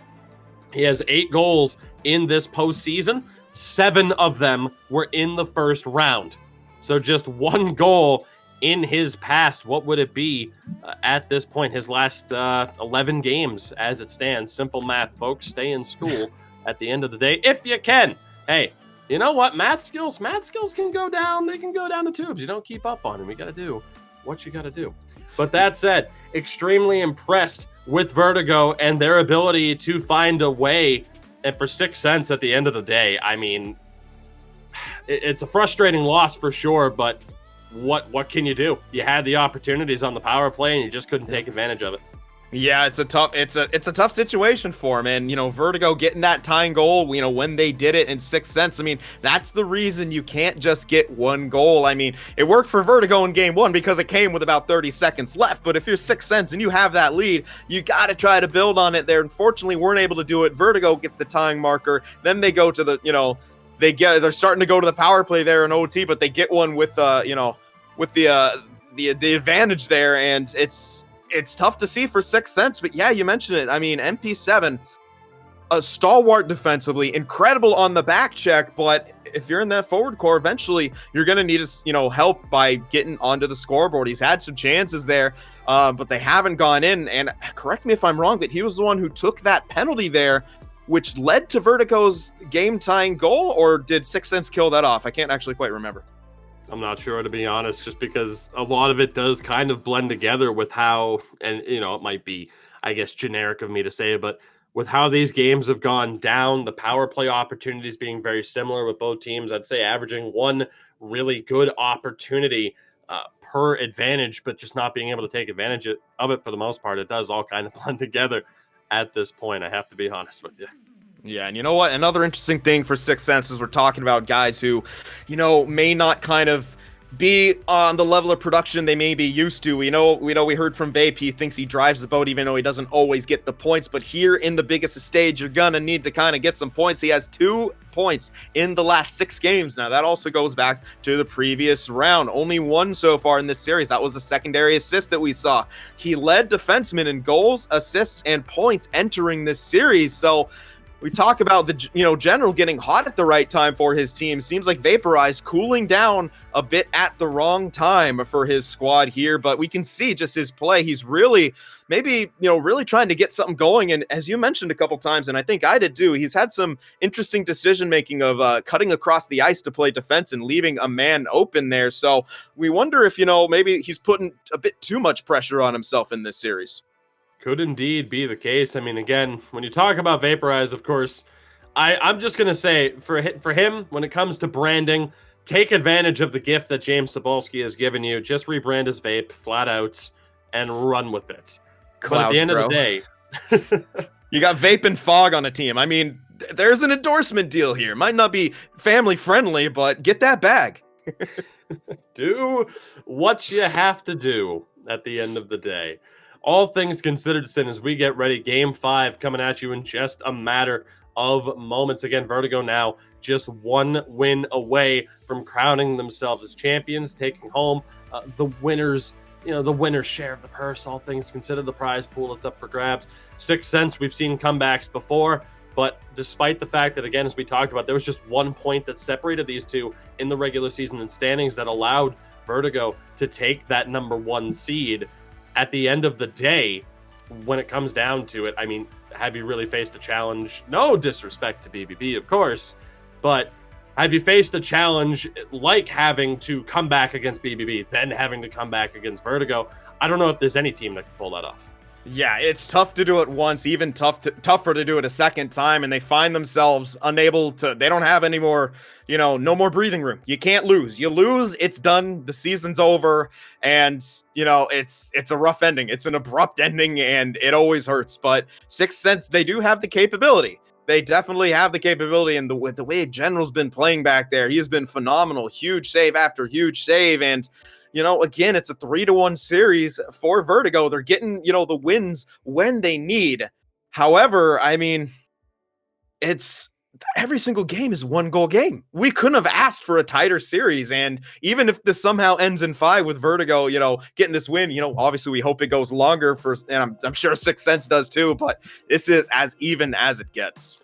Absolutely. And again, I think that really it comes down to this series really playing out as advertised. I think, again, if we were to have seen, 3-goal differentials, 5-1 results, 4-1 results, or anything like that, it would have been surprising. It is not surprising in the least to see this series be as close and competitive as it has been thus far. So for Vertigo, Sin, heading into this, I mean, the forwards getting it done. I think, it's just a matter of still holding up defensively as you've done. Again, if the defenseman can add to the goal scoring, then it's going to be tough to see how Vertigo doesn't ultimately win this series, all things considered. But at the end of the day, for Sixth Sense, I mean, again, it's tough to see exactly how this is going to play out, aside from saying, Vaporize needs to get things going a little bit more, as he would prefer to do. MP7, again, 1 goal in his last 11 playoff games. We really need to see him step up because, again, correct me if I'm wrong, Sin, but as we get a look, here we go at the most recent results. It was that 1-0 game. Of course, James Cybulski joined us for that one. Again, an incredibly tough task for me to take over for him. Impossible to do so, but that was an extremely close game. Obviously, as a 1-0 score would indicate, the game-winning goal scored by PTP in the closing moments of the game. We go over to game 2, 2-1, 2-1, 2-1 from that point on. So it really does go to show just how closely contested this series has been. And as mentioned, it's not surprising in the least.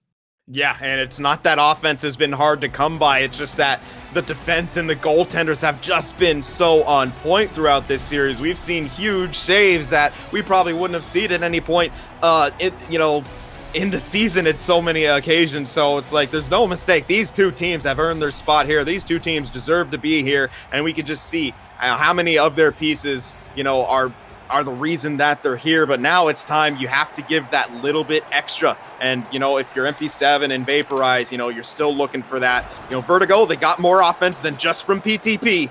And now it's time for Sixth Sense to get some more from their top guys too. Absolutely. We'll see how this plays out. Vertigo, a chance to end this series right here, right now, in Game 5. We'll see whether or not they can get the job done. Can they win in the jerseys that Jaromir Jagr could not?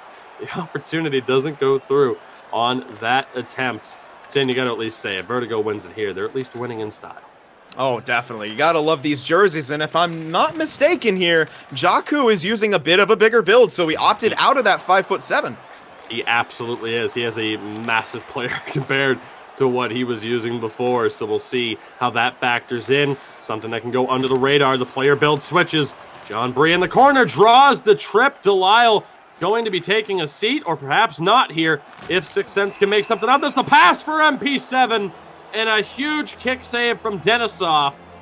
As indeed Delisle, the captain, going to the box. So a huge chance here. Sixth Sense a bit hit or miss on the power play through this series thus far. They need one here. They come up with the draw. Chance here for John Bree, trying to work it around. For a bit of space, goes back to the point. Shot from Dukes. Taken to the chest and quickly covered by Denisov. Yeah, and a good job right there by the defenseman. I believe that was Scary Joey, actually not a defenseman, but playing a bit of a defense there, boxing out NP7. And NP7, I think, is going to have to fight a bit harder for his positioning in front there if he wants to get on the score sheet. Chance here for Vaporize. Again, the shot doesn't go. The rebound was there. MP7 just couldn't get a clean knock on that one.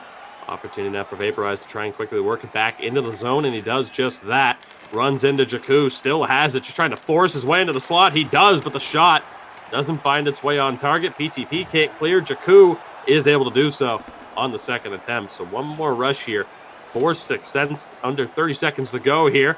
Vaporized, showing off the thumbs a little bit. Didn't exactly work out for him, but hey, we appreciate the attempt. One-timer just wide. Chance to beat Denisov, he just couldn't do it. Bit of space on the stretch pass, perhaps intercepted accidentally by his own teammate. Chance for Delisle, he scores! Out of the box, on the board. The captain makes it happen, cage and all. Vertigo take the lead in what could be the series clinching game. Yeah, and you know what? Talk about getting yourself out of the doghouse quickly. Delisle, could have been a costly penalty for his team. Gets out of the box and puts one home. Vertigo with the early lead here.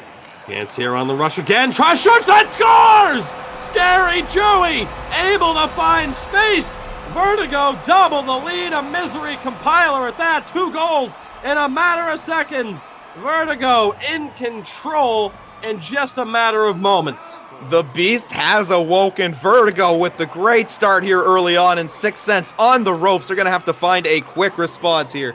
Vertigo perhaps smelling blood in the water. They're right back on the attack. Vaporize a little bit of trouble. MP7 comes up with it. Again, goals from Delisle. The first goal from a defenseman in this series. Scary Joey gets his 3rd of this series. He's now up there with PTP, who of course started off this series on a ridiculous hot note. The opportunity here, though, offside. The chance for 6 Sense. Sin, how do you rebound from allowing 2 quick goals against a team when really it's been a 1-goal game the entire way? Go back to what was working. Pucks to the net, crash the net. I mean, Denisov can only do so much to negate that. Guan and Delisle are human at the end of the day. If you're 6 Sense, you got to just throw stuff at the wall, see what sticks. We'll see if they do that on this next entry. Opportunity for Fogg, not able to work his way past Guan. He turns it over, though. MP7 was there. Great job by PTP to get back and help him out. Guan takes the hit to make the play. Vertigo back on the attack. Scary Joey, got the most recent goal. Still fighting for this one. Down in front, PTP scores! On the backhand! Vertigo are running away with it here in the first period. Shakira's going crazy. Everyone's going crazy. Vertigo up 3-0. In just 13 minutes of play. And 6 Sense, you got to be scratching your head right now. You got to be reeling from this Vertigo, just with a killer instinct that we have really not seen from them so far this series. The first 3-goal lead, we thought we might not ever see it. We haven't even had a 3-goal game from a single team, and here we are in the first period. Vertigo up top, 3-0. Chance here, though, for John Bree. Sends it back to the point for Dupes. Around there, Fogg's not going to be able to get there, so we're really going to see what 6 Sense are made of at this point. Chance for Jakku fighting with Bree, but Bree's able to come up with it. A little bit of self-sauce there to try and get some speed. Again, trouble in the neutral zone for 6 Sense. John Bree quickly loses it. Great stick lift by Delisle there. Under 4 to play. One-on-one. PTP and Vaporize. And Vaporize is going to win that duel. Chance now again, 6 Sense. I mean, ideally, Sin, they get a goal here in the closing moments. MP7, a bit of space. Back for Dupes. Big kick save by Denisov. What a stop there to keep the lead at 3. Final 2 minutes of play. Sin, what do you got for it? MP7 was just so close there. He was just a bit of a step late to getting for that rebound and having a whack at it. Chance here now, Vaporized, poked away by PTP. He's going to come up with it and send it down. This one just to the right, goes down for icing. Crucial face-off now for MP7. Needs to win this one to really give his team a chance here. They need a goal-scoring opportunity. Down 3-0. You need a goal as soon as possible, obviously. And a chance here off the draw. 6 Sense come up with it. Now back to the point. D-to-D, one-timer blocked by PTP. Vaporize able to get it back, sends it in the corner. Scary Joey's there to help out. They win it back, though. Now again, Vaporize looking, shot on, deflection bid. Loose puck is recovered. Vertigo survive. Sin, what an opening 20 minutes for the number 1 seed. It looked as though they might have blown a 2-goal or a 2-game lead in, game 4 after dropping that 3rd game, but they hold on. They're up 3-1, and now here, how that hit is the play of the period when there were 3 fantastic goals from Vertigo, I'm not entirely sure, but Vertigo up 3-0 at this stage, and it's tough to see a way back for 6 Sense. Yeah, it really is. I don't know. We could ask, EA was in the chat earlier. I don't know if they're still around here. We could ask them what's up with their programming there, but in all seriousness, yeah, 3-goal lead here for Vertigo. I mean, it's almost It's almost unbelievable. 3 shots, 3 goals when General has just been lights out throughout this entire series so far. I mean, it's a tough break right there. And that second goal by Scary Joe, he was in good position. It just kind of snuck in. So you could chalk a bit of it up to bad luck. But at the same time, you know, Vertigo really took it to Sixth Sense here. It's almost like a repeat of Game 1, except this time they were able to beat General. And it's getting really scary here for Sixth Sense. If you're entering the second period, what do you need to do? They need a 3-goal comeback. I mean, they have scored 4 goals only in the first 4 games. It's not a hill that they have to get over right now. It is a mountain, and there's jagged rocks and rivers running all through it. But, you know, Sixth Sense, they do have some magic to them. They have the capability, but they got to buckle down and get the job done. Absolutely. I mean, you talk about it for Sixth Sense, maybe off of a little bit of a championship hangover here. Bit of space here for Guan. Tries to move. PTP with the snipe. Loose puck pickup. Buries it past General. It's 4-0. Vertigo are running away with it. 121 is all it took, Sin. I think it's the blue jerseys. They're flying up and down the ice. A little bit of extra mojo never hurt anyone. And it's a 4-goal lead here, and it's still early in the second. Yes, there's time for Sixth Sense to get back into it, but there's also time for Vertigo to just run away, and they're not relenting. Absolutely not. Sixth Sense back on the attack, but if it was an impossible mountain to climb before, what is it now? 3-on-2, potentially a 4-on-2. Pass over. Delisle stepping up, looking for a bit of space. Finds Jakku down low. Bumped off the puck there by Vaporized Sin. How do Sixth Sense battle their way back? I was mentioning it. Call it a championship hangover. Look you know at what? Jakku. Unbelievable forechecking pressure. We'll try to get to that point in a second if we can. The player build change for Jakku. Doorstep. Scary Joey scores! Vertigo are running away with it. Where's Steve Bernier at this point? Because I haven't seen as dominating of a performance in the title game since Steve Bernier choked for the Devils and the Kings won on home ice like 6-2.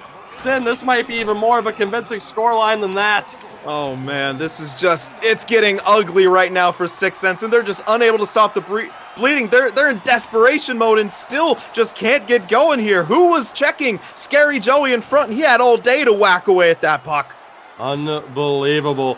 The chance there on the half wall. We're going to see what Vertigo can do on this attack to finally make that point. You talk about Sixth Sense. They're fresh off of a championship victory, but what have you done for me lately?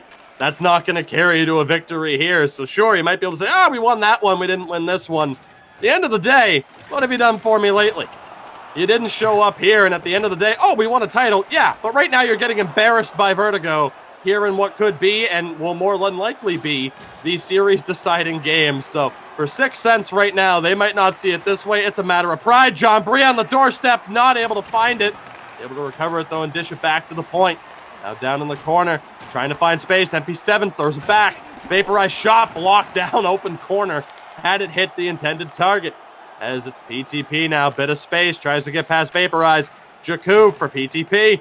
Down low, now back to the point. Delisle able to hold it. Bit of trouble with John Bree. The train was coming down the tracks. Maybe not the intended result that Bree would have wanted there. I'm sure he would have liked to have picked it up and just, been able to carry it all the way down. But still, maybe a bit of momentum here for Sixth Sense. Dupe shot. Big kick save. The rebound. Far away from Fogg on that attempt. Jakku has it now. 6.5 minutes to play here in the second period. An unbelievable 5-0. As Sin said earlier, no team had scored more than 2 goals in a single game in this series thus far. Vertigo have 5 before the end of the second period. Yeah, I'm in shock. I can't imagine what Sixth Sense is feeling right now. I can't even imagine. It just feels like it'd just be dead silent on their comms right now. But I think if you're as experienced as they are, there's got to be still some words of encouragement, some words of fight. They've got to at least try to make this close here because it's ugly right now. Chance again. PTP denied. What a stop by General. No highlight reel goal there. Guan able to make the move. Gets it back down low. PTP the backhand. Stop by General again. May have hit the side of the net. Guan stepping up. He's certainly feeling it. The opportunity just doesn't come to fruition, though. Chance here again. Great poke check by Scary Joey. Helping out on defense. Under 3 minutes to play now. John Bree, a little bit of trouble, can't get over the line. PTP still fighting Vaporized. A little bit of help there from Dupes. Went for the outright check to bump him off the puck. Chance again now, though. Fog, no space. Guan, great job of shutting down the rush at the blue line. Final minute of play. Guan's just going to send this one down. It's going to be wide. No icing on the call. Very interesting, but at the end of the day, it leads to a rush here for 6 cents in the closing moments of the second period. Big hit there. 5 seconds to work with. Jakku has it. Cuts back and protects. Jakku still just can't pick it up in time to get that shot off. Sin, 20 minutes to go if you're Vertigo from walking away with the title.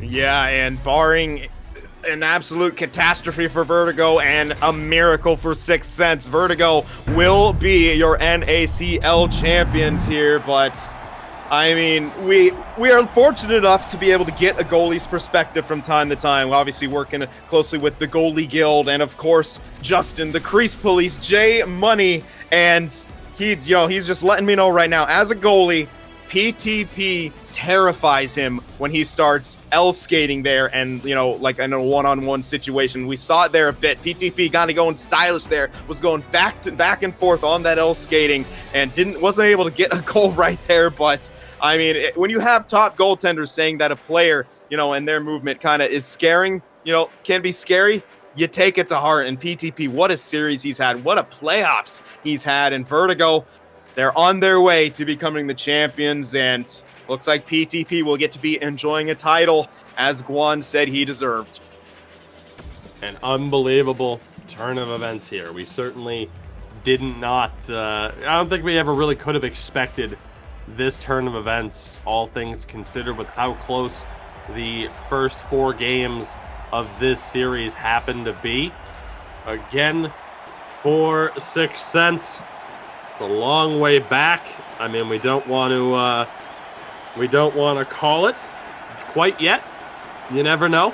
Crazier things have happened. It would certainly be one of the craziest comebacks I've ever seen. I would say that, if not the craziest comeback. All it takes is one goal to really get the momentum going, which is what we saw from Vertigo. Unfortunately for 6 cents, that momentum started really within the first 5 minutes of play. Yeah, and, you got to think back to Vertigo in that first period. They had 3 goals within at least the first 10 minutes, I believe it felt like. I mean, it's possible for 6 cents. You get a quick one, you get another one, it starts to snowball. You can start, thinking the mental game's starting to get to Vertigo, but you have to get that first one, and so far, not able to do it. A big turnover there. Who wins it back, but Dupes was able to survive, turns it right back over. PTP, perhaps well on his way to being named MVP of this finals series. Let's see what happens here, though. MP7 in possession. A heartbreaking turn of events for 6 cents. Again, unfortunately, you look at someone like MP7 held goalless. Again, as we talked about, just 1 goal since the second round began. A near snipe from Guan. That would have been insult to injury, as the big stretch pass just doesn't go. Again, no goals from either defenseman for 6 cents as well. It's been all John Bree. They only have 4 goals to this point in this series, so Vertigo outscoring them in this game alone. But that really does go to show just how close the first 4 games were. Jakku tries to work his way in. He was unable to do so, as we have about 13 minutes to play here. 7 minutes gone. The big jump deke from Vaporize. I mean, Sin, I think that kind of goes to show the attitude at this point. Jakku poked away from him. Rebound off the side of the net. General plays it out as well. Not that surprising. I think the attitude from 6 cents at this point is just get this game over as soon as possible. I mean, for them at the end of the day, you still walk away. Second place, you're still making some money, but, pulling off what, some might consider an upset victory here would be, unfortunately, it's going to be a tough pill to swallow to not have actually pulled that off. Chance here again for John Bree, back to the point. Vaporized looking, shot, big save there. Denisov was able to make that. Again, we've talked about General a lot making saves. I think Denisov might have a shout perhaps as well for MVP, because he has been extremely solid. Opportunity now again here, down low in the corner. Jakku, that bigger build, paying off in a big-time way. 8 minutes to go, Sin. It's academic at this point. Again, though, 6 cents just playing for pride. Yeah, and at this point it is pride, and It's hard to feel proud at a moment like this. It's got to feel anticlimactic if you're Sixth Sense. It's been so tight. You were battling back. You gave up that OT winner, and it felt bad, but you still had a chance. And then, out in this game, and it just seemed to all fall apart early on, too. Another chance there, but Denisov was able to make the save. Chance again now. We'll see what happens. Can Sixth Sense at least get a goal here for the sake of pride? Opportunity for Delisle. Has a goal in this series. Loose puck just doesn't quite go through. Final 4 minutes to play. Vertigo walking their way to a championship ultimately. Potentially winning this. I mean, well, they are going to win this in 5 games. I want to say potentially you want to keep it professional. A chance there for Jakku. But Vertigo, again, winning this in just 5 games. The number 1 seed, and for good reason, as they live up to the hype, and they're going to walk away with this. Yeah, they're absolutely going to walk away with this, and it's very well deserved. They played fantastically, and the Sixth Sense even looking to just kill some of the clock right here. Vaporize taking his sweet time up, and yeah, they're a defeated team right there, and you don't like to see it, but you got to feel for them. It's tough to want to keep playing when you went down, and especially for General, it's got to be heartbreaking. You played so well, and then the 3 goals off 3 shots to start off, not exactly ideal. Chance for Guan, the pass back over. I got to be honest, though, here. Chance for PTP again. I have to be honest, though. Hey, say what you will. People handle losses differently. I'm just surprised for Sixth Sense. It's not like, hey, let's ruin Denisov's shutout here. And it's more of a let's just get this over kind of play. But again, different ways to handle it. Sin, from the looks of it, that's going to do it. I mean, 35 seconds to go. They're winding down the clock. Vertigo are going to walk away with this one. Again, different way to handle it. If it was up to if it was up to me, I'd be really pushing for that goal. But there you see, as big of an example of a white flag as you are going to see. Yep. As they send it down, Sin, that is going to do it. Vertigo are going to walk away. In just 5 games, they have been crowned champions of the NACL this season. 5-0 your final score in Game 5. No celebration to be seen. Cut back to us as soon as you possibly can, because we still have a lot to go. We still got a lot to go within this broadcast, as you have seen in chat. Guan will be joining us very, very soon. Sin going to get to talk to him in the opening stages. But Sin, at the end of the day, decent attempt from Sixth Sense. It just didn't come together. Mm-hmm. And I mean, you want to talk about it. I have the goals tracked down here. MP7, not a single goal. And again, we talked about it. Just 1 goal for Bone outside of the first round of the playoffs. That's a huge part of the reason. It's honestly surprising at the end of the day that they made it past BBB when such a crucial player for them, I don't want to say disappeared, but just couldn't find a way to put it home. And you want to talk about being a playmaker as well, but at the end of the day, John Bree, 3 goals, Fogg with 1 goal. That was it through the 5 games. Again, Dupes and Vaporize not able to get on the scoreboard as well. But on the flip side, for Vertigo, obviously these numbers slightly inflated when it comes down to it because of that final game. But PTP leading the way with 5 goals in 5 games in the final. Scary Joey finishing it with 4. Jakku with the goal. Delisle with the goal. Guan was the only one to not find the back of the net. But at the end of the day, I mean, again, you got to feel for General. I mean, he honestly might be the key player there for Sixth Sense through those 5 games. I think that's a fair assessment with how the team in front of them really failed to get their offense going. I mean, again, I think if it comes down to it, you have a couple of shouts when you're talking about MVP and who could be named MVP for our champions in Vertigo. I mean, Denisov has a good shout. Scary Joey has a good shout, but it might be PTP for the goal scoring contributions. Yeah, he was just fantastic. I mean, he got him started, and he seemed to really kind of be the catalyst towards the end there. Even when he wasn't scoring goals, he was giving outstanding passes. He fed Jakku for that overtime winner. He fed Scary Joey, I think, through the crease for the game tying goals. So yeah, PTP absolutely fantastic throughout the entire series, and especially when it was most important, beginning to get them going and towards the end to really help them close things out. I mean, it's actually ridiculous how good he is. And you know, for Vertigo to have him on their team, and you know, they sing his praises all day, and Guan, I'm sure, is over the moon to get a championship for him. And yeah, it's wow. Looks like I'm over here now. Hi, how are you? We have fun here. We're going well. There we go. There we go. We're back. We're back at it. Good things are happening. Trying to get things set up here, trying to get Guan involved on the call so that we can make things happen and really get this interview again with one of the members. You know, he might be the chat's MVP, that being Guan. We'll see how things go here, though, at the end of the day. But again, a phenomenal series, all things considered, for Vertigo. And again, just a phenomenal run for them in this final, and how they were able to just, run away with it, Sin. That, at the end of the day, I'm still sitting here trying to just digest the fact that we just saw a 5-0 final in the championship game. There was no way to really ever see that coming. What a turn of events, and what a statement to make, to cap off a championship in that way.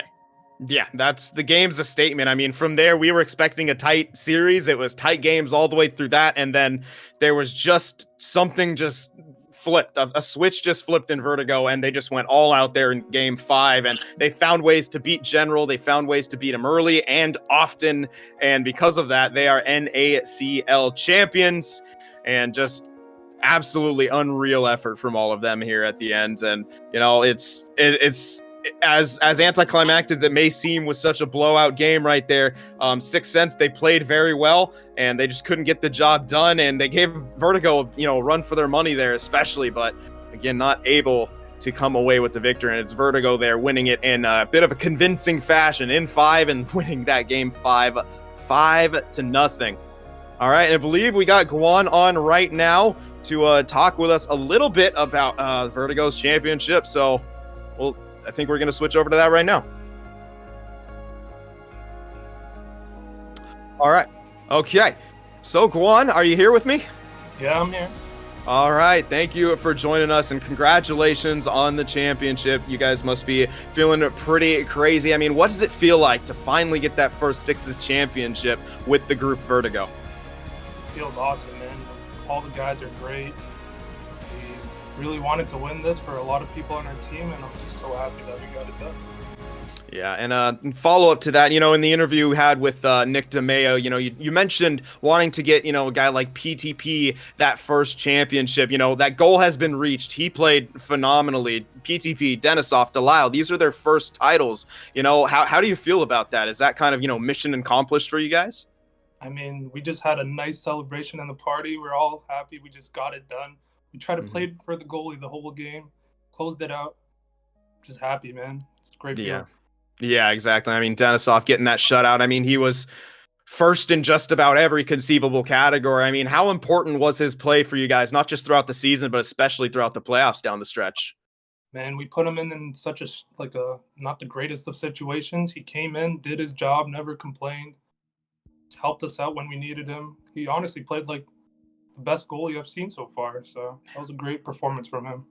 Yeah. All right, so you guys had the early series lead, 2-0. It started to get good. They were close games, the 1-0 win, the 2-1, and then 6 Sense took that game 3, took the early lead in game 4. Did you guys kind of feel like, did you kind of have to take a couple steps back and sort of reflect upon yourself so you didn't let it slip away, or were you pretty confident that you could come back and get the W there in that game? Our main focus was just keep that game 1 goal. Once they get 2 goals, it's hard to come back. So we just try to keep a 1-goal game. We did in game 4.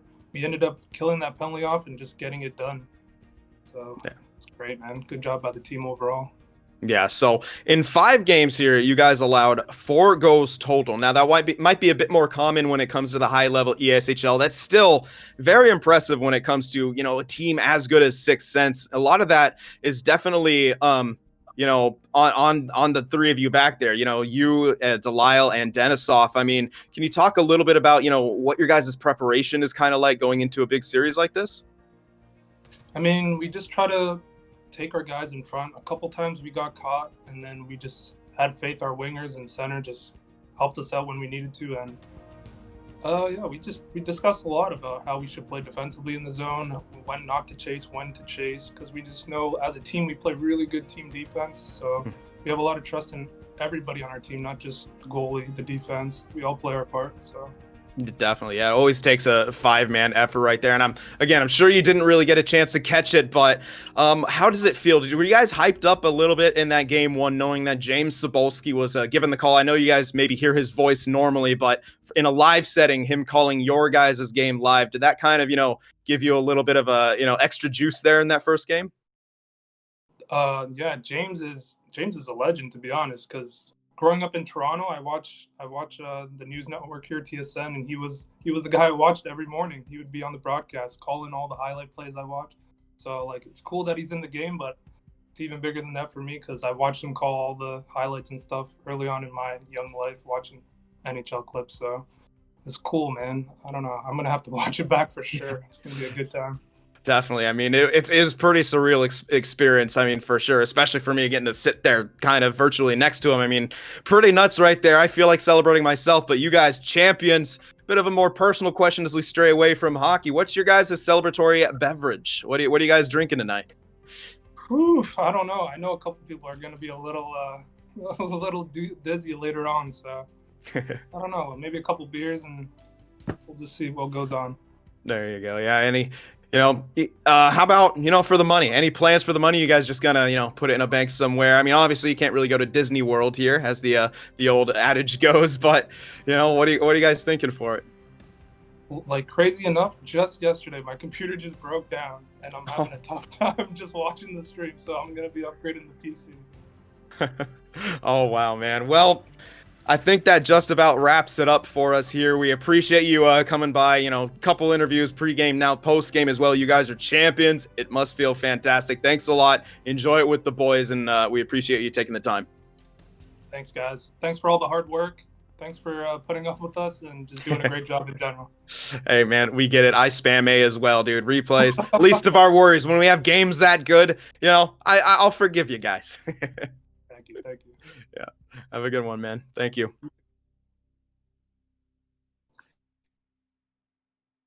All right, so there we have it. The tree once again.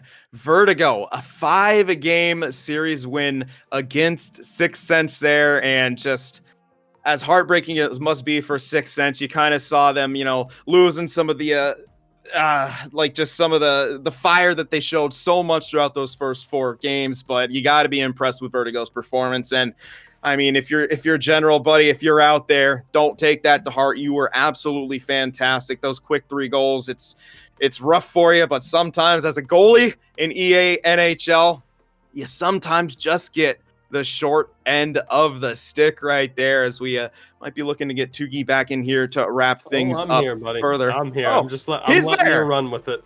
I'm letting you run with it, buddy. You're doing a phenomenal job. Oh, there we are. You lead us to victory, bud. Like we know you can.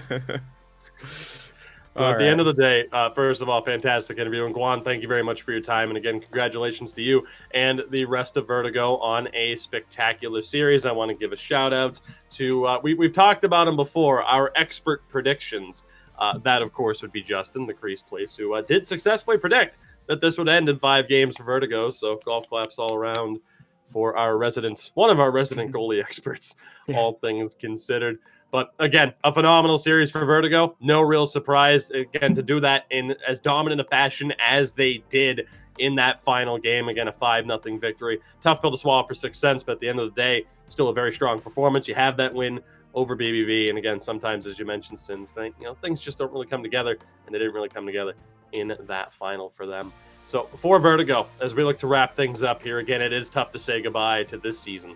But when it comes down to it for Vertigo, are we confirming PTP is the MVP for that with, again, a phenomenal performance, 5 goals in 5 games? I think so. Chat seemed to think so, and Scary Joey came in chat and said PTP for MVP. So if your center is giving you that kind of props, I think we have to agree with them as well.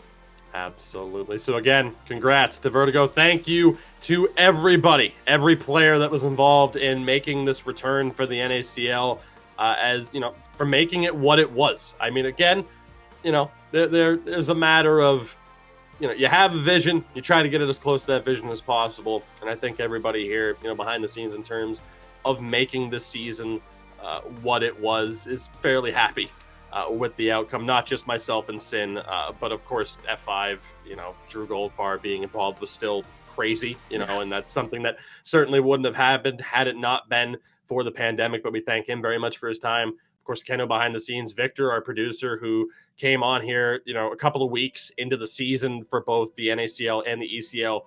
And you want to talk about raising the bar in terms of our production value, it's all on him. Yeah. And we certainly cannot thank him enough for allowing, for really allowing Sin and I to just focus on trying to do the best job that we can. So again, a big thank you as well, Goldie from the Goalie Guild as well. And of course, James Cybulski for joining us here on this final broadcast. Obviously, we would have liked to have gotten him involved for more than one game, but as he mentioned, he's at home. He's a family man, West Coast time, dinner time. It's like, hey, James, call a game. Cool. You want to call multiple games? I have a family. Oh, fair play. Fair play. Thank you. We loved having you here. And again, certainly, there is no matching that level that James Cybulski set. But of course, Sid and I, as always, tried to do the best that we possibly could for you guys. And we do thank you very much, of course, for the kind words and for the criticisms at the end of the day. Because, hey, it means you're watching. It means you're paying attention, which means things are going pretty well for us. I do want to say, though, again, as much as we thank everyone that was involved, we don't currently have an announcement at the moment for the next NACL season. But we are, of course, excited for the future. Again, humbled by the positive feedback that we've gotten this year. And the wishes for, another option here in the North American scene as far as NHL esports are concerned. So again, NHLgamer.com will have all the information that you need. Of course, the socials, the Twitter, Discord, Instagram, of course. Of course, you can find us on YouTube as well. We try to put as many highlights up there as we possibly can. But yeah, NHLgamer.com. And as soon as we have an announcement to make on the next NACL season, rest assured, we'll be happy to share that information with you. The ECL Elite Playoffs are now the topic of discussion, as those playoffs are just about ready to begin. Sin, tomorrow, if I am not mistaken, we will be right back here covering a first round matchup. Excited to see how that goes, and if it's anything like these NACL playoffs have done, I think again we're in store for a very interesting road. Yeah, absolutely. I mean, it's just, I love sixes, I love NHL, and I love playoffs. It's three of my favorite things combined, and it couldn't be possible without your guys' support as well. So thank you, all the viewers out there, everyone who's tuned in, and if you're even watching this later on YouTube, we're thanking you as well, because we do it for you guys. We love the audience, we love this, and again, just thank you from the bottom of our hearts for making this possible.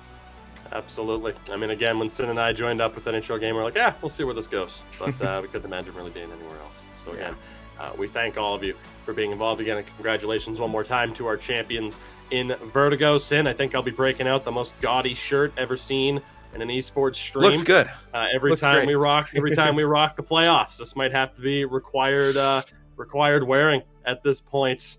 With that, you can find Sin on Twitter, of course, at Sin for the Win Prod. You can find him on YouTube and right here on Twitch at Sin for the Win Productions. Go drop my boy a follow if you have not already done so. You can find me everywhere at Tugi24, Twitter, Instagram, YouTube, Twitch.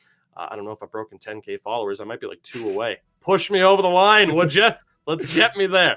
Thank you all for supporting the NACL. Thank you for supporting NHL Gamer. We will see you hopefully soon for the ECL side of things, and we'll see you next time for the NACL side of things, hopefully soon. Stay safe.